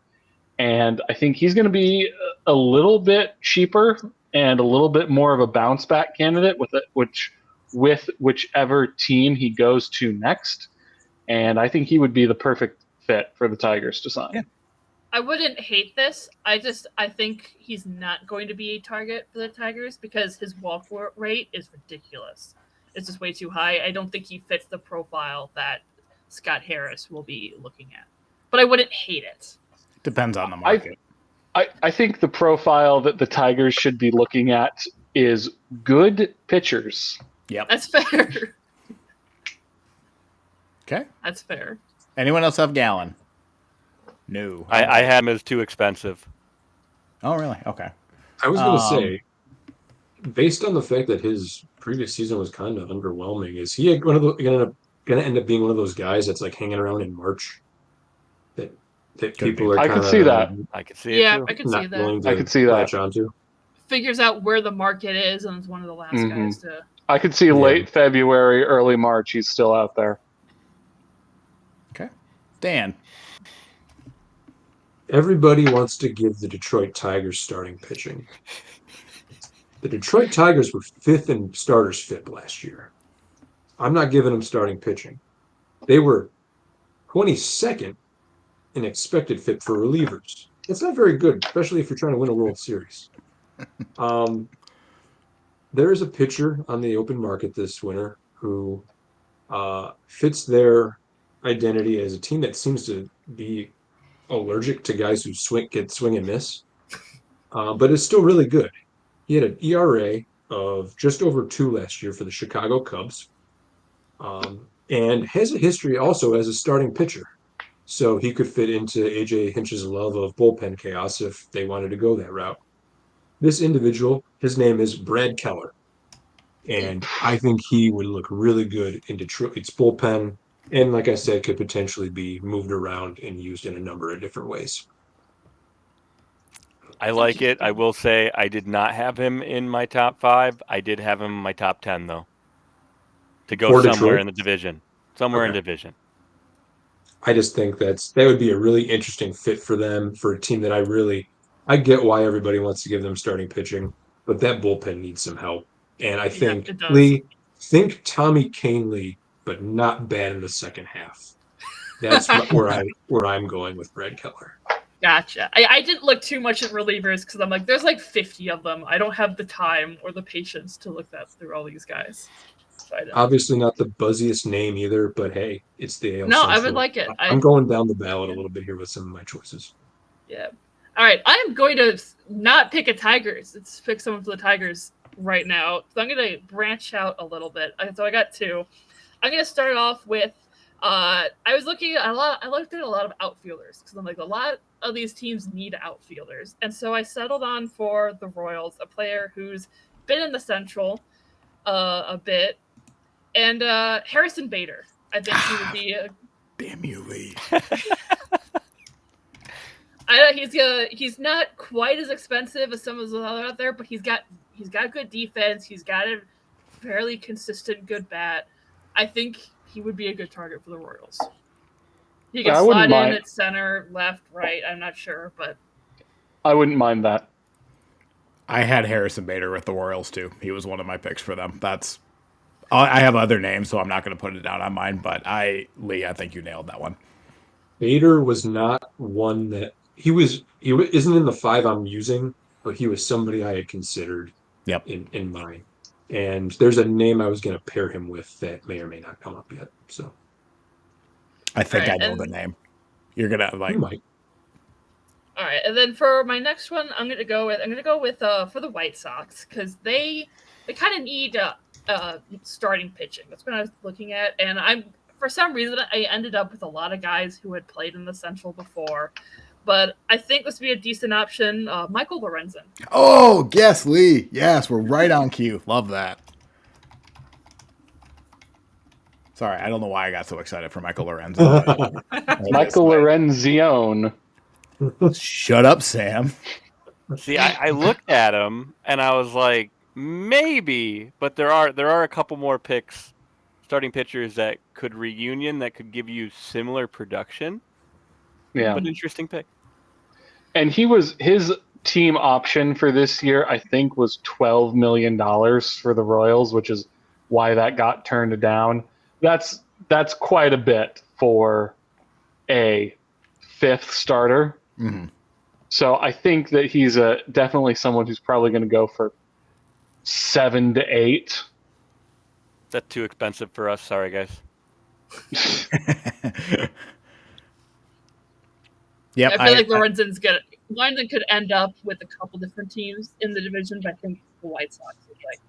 it seems like a Yeah. white because I had Lorenzen for the White Sox too. It seems like a very White Sox pickup to me. Yeah. Dan. I wish I could go back to back. I wish it was one of the back to back because this would look better in tandem. But we'll just go ahead and we'll start it here. Kansas City Royals, as we all know, desperately need some corner outfield help. And I think there's an opportunity to improve on the margins a little bit with a guy that really mashes left-handed hitting. And that individual is Rob Refsnyder, who Oh. played for the Boston Red Sox last year and is really just a left-handed a left-handed pitching killer, and would work really well in the short end of a platoon with the person that's going to be my next pick. Yeah, he played for the Twins a couple I probably a couple years. It was probably like 6 years ago. Toolsy, that's solid. He's a good outfield depth guy. Especially, it seems like he's been in the majors forever. I like that pick. Agreed. Okay, Sam. Yeah. Last week or maybe 2 weeks ago when we did this podcast, Ty mentioned that he would like the White Sox to sign Pete Alonso. And I don't think the White Sox will be signing Pete Alonso. That is not something that is going to happen during this timeline. However, that would be a good position for them to target. And so I'm going to say that old friend Ryan O'Hearn will be signing with the Chicago White Sox. Ryan O'Hearn was the person I was going to pair with Bader in Kansas City. Oh, nice.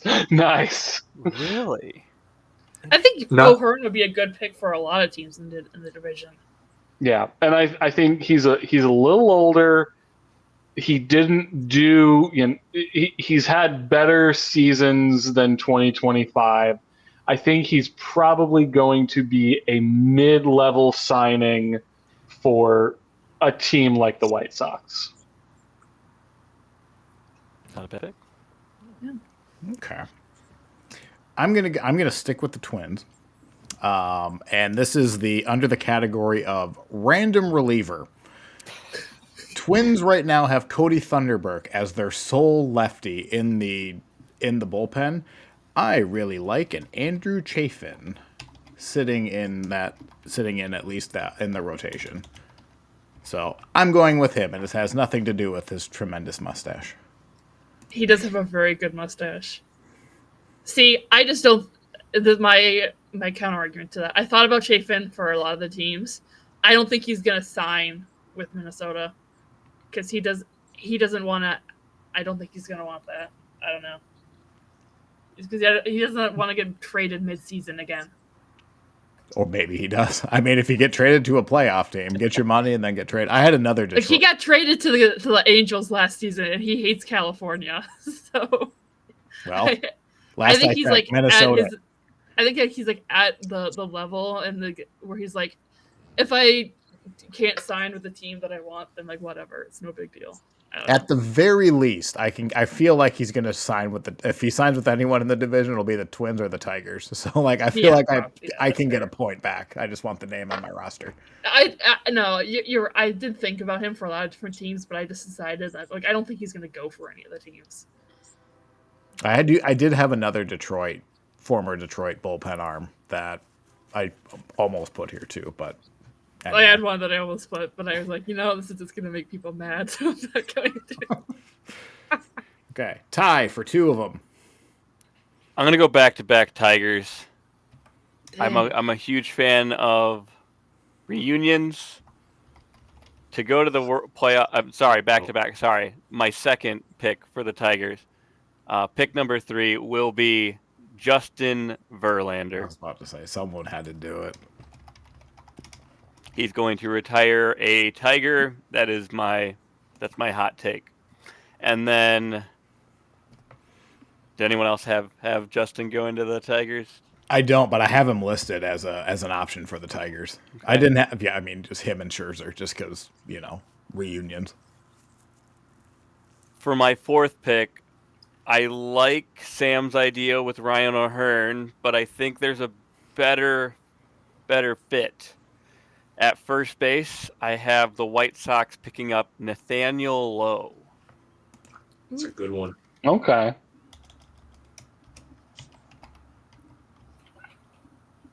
I don't think he's going to be terribly expensive, and I think he fits the timeline for the team as well.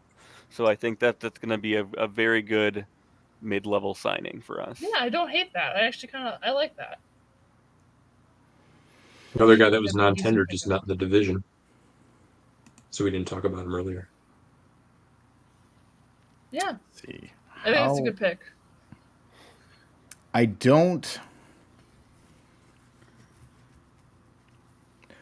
don't necessarily think so my next pick, I don't know how confident I am with this team, but I'm gonna go with the Guardians.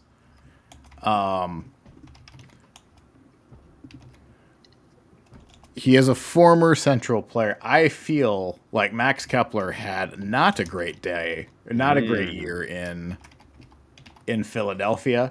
Seems like he would be the type of player that Cleveland, for some light bat, stellar defense, put him in right field, 100 OPS plus guy.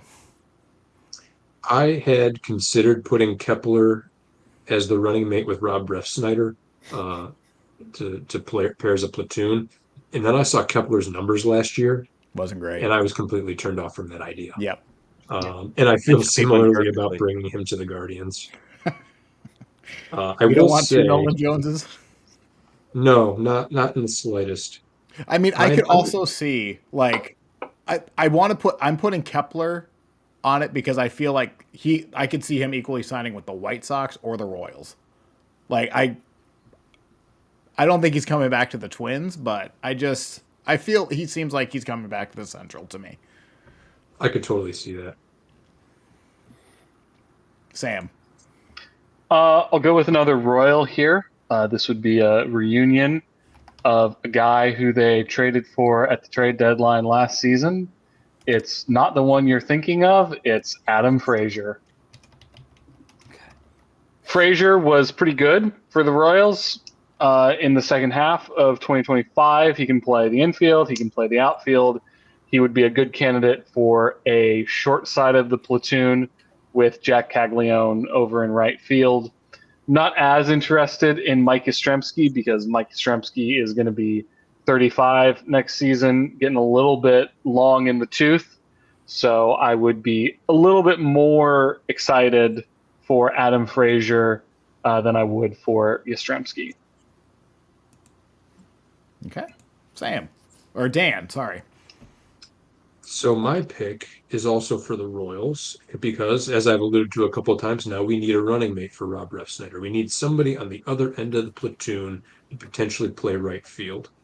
And my pick is somebody who the Royals traded for last season at the trade deadline, and he is the one you're thinking of. It is Mike Yastrzemski. I do think I get Sam's criticism of he's 35 years old. I don't think Yaz is getting a 5-year deal at this point, but I do think he was very productive for the Royals in the second half last year. I think his bat plays in that big outfield, and I think that a 2-year deal in Kansas City would be a really savvy move for both sides. For Kansas City. Ooh, not the Royals. I think this is a good pick as well because I think he might just end up in the Central, just in general. I don't hate it. Okay. Lee, for your final two picks. All right, I'm debating between three here. I gotta choose two out of these. All right, this is okay. So this is the guy that is kind of unexpectedly was like, yeah, this is actually a pretty good fit for the Guardians here. He plays left field, but I feel like you can move him DH or to right field and it'd be okay. I always get him mixed up with Austin Hedges. It is Austin Hayes. I considered Austin Hayes. I think there's some buzz for him here potentially. I think he's another platoon guy though, and it wouldn't surprise me to see the Guardians go that route, but I didn't make that prediction. I think he'd be, and you're right, he's a left fielder. He would have to play right, but I feel like he can I make could that see it. move. Like Yeah. he's got a good arm. I mean, or he can And DH a lot. He's got a decent I'm enough glad you bat. said that. The Guardians seem to be very, very interested in strong-armed outfielders. So if he's got a good arm, that's in his favor as well. I will say that in my top 10 I had Hayes to Minnesota for funsies. And then, oh boy. Okay, do I go weird Fun or for weirder? everyone but Austin Hayes. Do I go weird or weirder? Weirder. Definitely weirder. Okay, so this is, I don't know why. I just got a really big gut feeling that this guy is going to end up in the Central somehow. I'm not sure how. For the Twins, for some reason. I don't know. His defense isn't great, but he could play a whole bunch of infield positions. I'm talking about the guy that's made Toronto angry for the last 3 weeks, Isaiah Kiner-Falefa. Interesting. I don't know why. He just feels like he's going to end up in the Central. And he could play third, second, short, outfield a bit. I feel like, especially because the Twins got a lot of guys that they're not really sure about in the infield. He can play a bunch of different spots. I don't know. You don't remember his very much vaunted first run with the Twins? I do not. They had him for, I talked about this very briefly. They traded for Kiner-Falefa from the Rangers for Mitch Garver. And then the Yankees, who were apparently also wanted Kiner-Falefa, they came at second to the Twins offer. So then the Yankees sent Gary Sanchez and oh my goodness, a third baseman played for Cleveland. Donaldson. No, Gotcha. he was Jose on the way Ramirez. out No. though. Oh my god, I can't remember his name, but anyway, it was Gary Sanchez, this player who I'm going to kick myself for not thinking of, and then on the way out, it was Josh Donaldson and Kiner-Falefa. So Falefa was in spring training for literally like 2 days before they shipped him back I to the think you Yankees. mentioned that. Yeah. Maybe that's why I had that in my brains. It was like, I considered Kiner-Falefa for the Guardians, but his bat just wasn't good enough to pursue. I think that would be such a waste after looking at it a little bit deeper. I mean, for the Twins, I see him selling some jerseys, so that might be fun. Do you see him? Who's buying that jersey? Well, okay, but with the other guys on the roster, like, I mean, he's at least a name. People know who he is at least. Here's this what is we'll like do. a 1 year, $3 million deal. Gio Urshela is who I'm thinking of. God, he had a good year for them too. Yeah. Here's what we'll do. If Isaiah Kiner-Falefa goes to the Twins, we'll all chip in so that Eric can buy an Isaiah Kiner-Falefa Twins jersey. Well, that's just guaranteed for him to be traded then, which I guess he would probably prefer. Like, all right, Dan, your last pick. Eric, that if that happens and he gets, that means he had a great first half for you guys. Let's So hope. there you go. My last pick. Earlier, a comment was made about how the Detroit Tigers offense really doesn't have any holes. oh, this is the whole year that you're talking. Shortstop. Lee, do you really want to watch Trey Sweeney more Well, play no, shortstop? No, you don't. But we got And McGonagall coming up, so it'll be fine. I think he's a second baseman. I don't think he's a shortstop. I think All right. Glaber's keeping the seat warm for another year for you to get to McGonagall. Trey Sweeney is not the shortstop of the future. By the way, he's supposed to be a defensive player. He was worth a -5 field runs last year. Yeah. So he was not in any way, shape, or form redeemable on either side of the ball. I know you got Javi, but he was an 86 WRC plus last year. The Detroit Tigers, in my opinion, need a shortstop. Everybody's mind's going to go to Bo Bichette. I don't think Bo Bichette's leaving Toronto. I think there's unfinished business there for a lot of those guys in Toronto. However, there is a shortstop on the market who is about a league average bat, and a very strong fielder, who also can play multiple positions and can mix and match in the way that AJ Hinch likes to do so with his roster. So therefore, I have Ha-Sung Kim signing with the Ooh. Detroit Tigers. You're gonna make me look that up. I'm not even gonna try to I got spell it that written out. down. H-A. Nope, now I see it. Okay, H-A. That's wrong. Nope. Yeah. All right, baseball reference, unless you click on the... All right, here we go. All right. Kim was injured last year for a good portion of the year, really stunted his offensive numbers. I think he'd be a really interesting pick for Detroit to pick up and play shortstop for most of the year. I wouldn't hate this. It's not my favorite move, but I wouldn't be opposed. I think he elevates the floor at the position in your lineup that's the worst at this point That's in time. fair. Sam. Nobody had Ha-Sung Kim? All I right. did not, actually. Well, it's funny that you should mention Ha-Sung Kim, Dan, because I have Mr. Kim going to the Cleveland Guardians. Sam, I would be thrilled. I hope that happens. I think we'll get priced out by other teams. I would. But I would be I thrilled. also would like to see that happen, and I think it's going to, because what is your level of confidence in Schneemann and Arias Or Rocchio for that matter. or Rocchio? No, the middle of the field are all needs for the Guardians. Center field, both middle infield spots, and catcher. I do think that they're going to give Juan Brito a chance at second from the minors, and then I think the other spot will be one of those three individuals you just mentioned, Schneemann, Arias, or Rocchio. So I just think they'll get priced out. I really do, and that's why I was thinking about Connor Falefa too, but no. I don't think Kim's going to be as expensive as you think he is.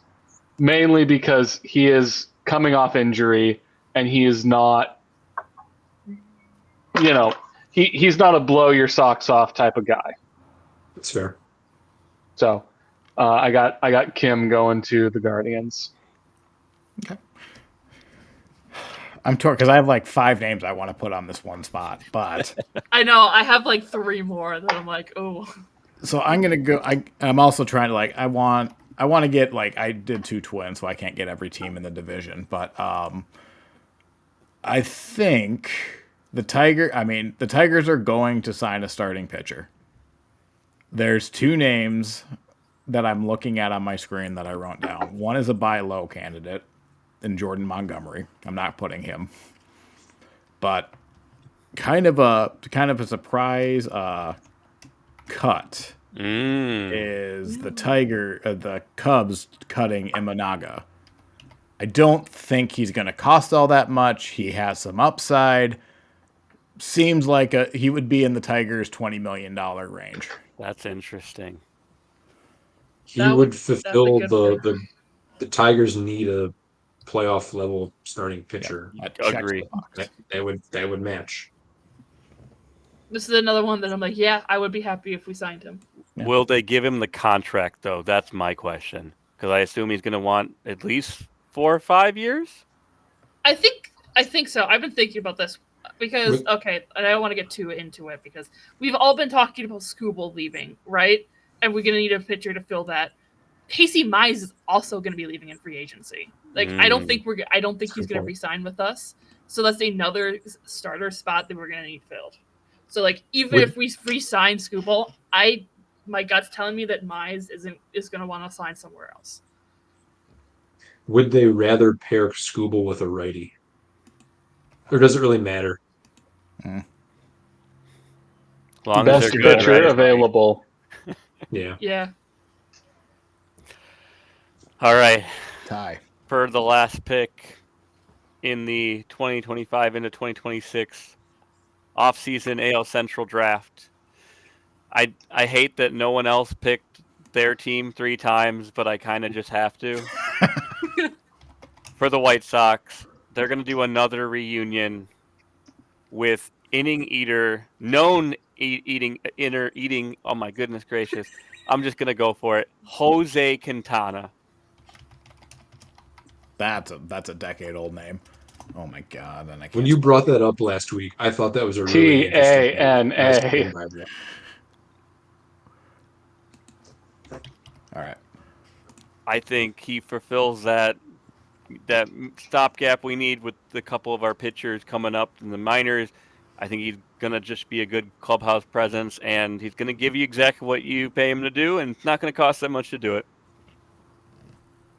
I don't hate it. So that finishes it off. I think like just very quickly, just so we can impress our friends, because we all had names that weren't picked. I'm sure I have like 4 I want to shout out. So why don't we just go, Lee? We'll start with Lee. We'll go down.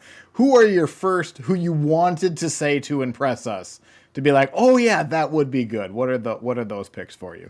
For the Tigers starting pitching, I picked Lucas Giolito. Okay. And then just another, a different Royals outfielder. I picked Lane Thomas. I had Lane Thomas going to Guardians, going back with I was the wondering Guardians. if his name would come up. Yep. I had him going to the Royals, and I'm like, I don't know why, but and then I didn't end up doing it. I almost picked Gregory Soto to the Guardians. I was like, I don't know why. But Ew. like, Why? yeah, I knew I would get that reaction though. So I had Soto to the Twins, just under the random lefty reliever. If it wasn't Chafin, it was Soto. I almost said it just to annoy Dan because I knew that was going to get that reaction. If anybody could fix him, but I don't see the need. That was my train of thought. Like I just wanted to annoy you.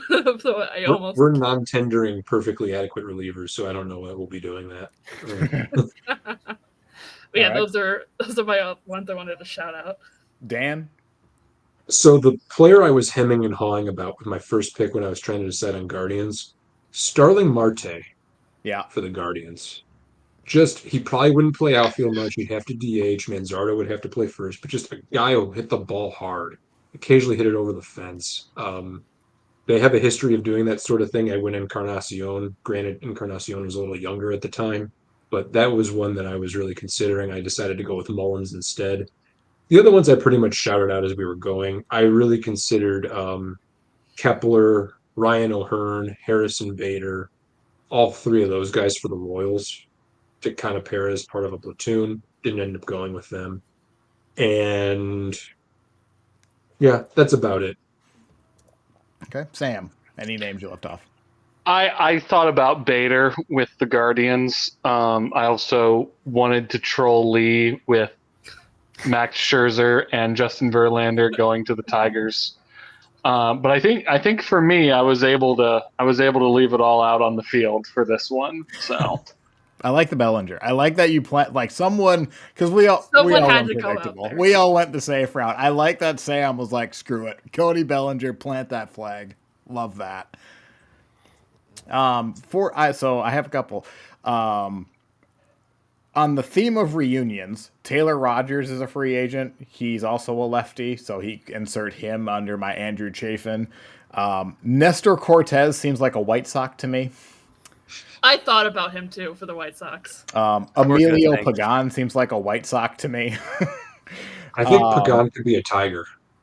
Yeah, he's another guy I think would look good in their bullpen. He had a really good year for Cincinnati. This isn't necessarily a team. I put him under the Guardians, but like Rhys Hoskins needs to be a central player at some point in his career outside of the like he played for the Brewers last year. He seems like he's going to be siding with one of these 5 teams in the next couple of years. If the Guardians wanted to go high on a reliever, Devin Williams would look really nice. I had Devin Williams to the Guardians too. I was thinking about him. And then in the same vein as I have 2 and then my last 2. So then as a buy low for the Tigers, John Gray.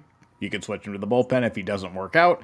And then someone in this division is going to sign Jorge Polanco. And shame on us for not saying his name. I think Polanco's going to get paid, man. I think he's going to stay in Seattle. Yeah. His best contract of his career. I have him going to Kansas City. Did you? Okay. See, like, let's just say, like, Cleveland needed a second baseman. Kansas City, I could see the White Sox. Like, I don't like. It just seemed like he would come back. But anyway, Ty. I only have 2 left. I have Minnesota getting Ahmed Rosario, and the White Sox re-signing Martin Perez. I thought about Alman Rosario but I was like, I don't know. I had him going back to. I initially thought Cleveland. No, they can't do Cleveland. It's going to bring up. It's going to be too many painful memories. But all right, he feels like a central player to me, Rosario. Like he could end up on one of these 5 teams somewhere. There's just a Back lot in of players Cleveland. that I'm like, I feel like they're a central player, just like they're AL Central coded, you know? Yes. Oh, one other. I'd Justin Turner to the White Sox. I think that would be fun for a year. That might be for like 40 games. Either way. So I think that was fun. I think that was worth doing. That was really fun. Going over 2.5 hours for. So I think the plan is right now, unless there is a big trade, a big signing, and that's all objective. I think we're going to take next week off for the Thanksgiving holiday, and then we're going to come back with the Hall of Fame talk, which I think we've said the last 2 episodes in a row. So we're going to continue to break that promise to everyone. But that's at least the plan. Off next week going into. We're at 2.5 hours, so you guys certainly have enough time to listen to this. We might even break it up into 2 episodes. We'll see. But I thought that last little bit was really fun. Let's do more stuff like that. So anything else for the betterment of the group before we leave for 2 weeks? I really, really, really hope one of us gets a pick right.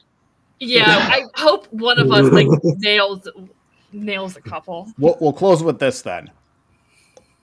How many of us, how many total of all the players that we just listed on the on our picks, how many of them of those names are going to be correct? I'm going to go 3. I think in 5 division? players are going to be in the division. I think 2 are going to be to the right team. I'm going high. In division, I say 10. 10 out of 25. Dang. You're giving us way too much credit. No, but like Lee said, every one of these players, it's like, no, that's a central player. No, that's a central player. There is a lot of overlap for a lot of the teams that need. Like the Guardians and the Royals both need outfielders. The Tigers could add another outfielder. The White Sox could add. Like there's a lot of overlap in terms of like the players of need. And then the number of players going to the teams we actually picked, I'm going to go with 2. All right. Sam, any pick? I think there will be maybe a half dozen or so that sign with the Central of what we picked, and then probably 2 or 3 to the correct team. Yeah. Hopefully, Dan, did you say one? Cody Bellinger is one of them. I hope that I want to put that into existence. If we get that right, that would be amazing. That would be so funny. We got to give the people something to 8 and 4. 8 in the division, 4 are correct. All right. There you go. Okay. All right. Well, with that, we'll see you guys later.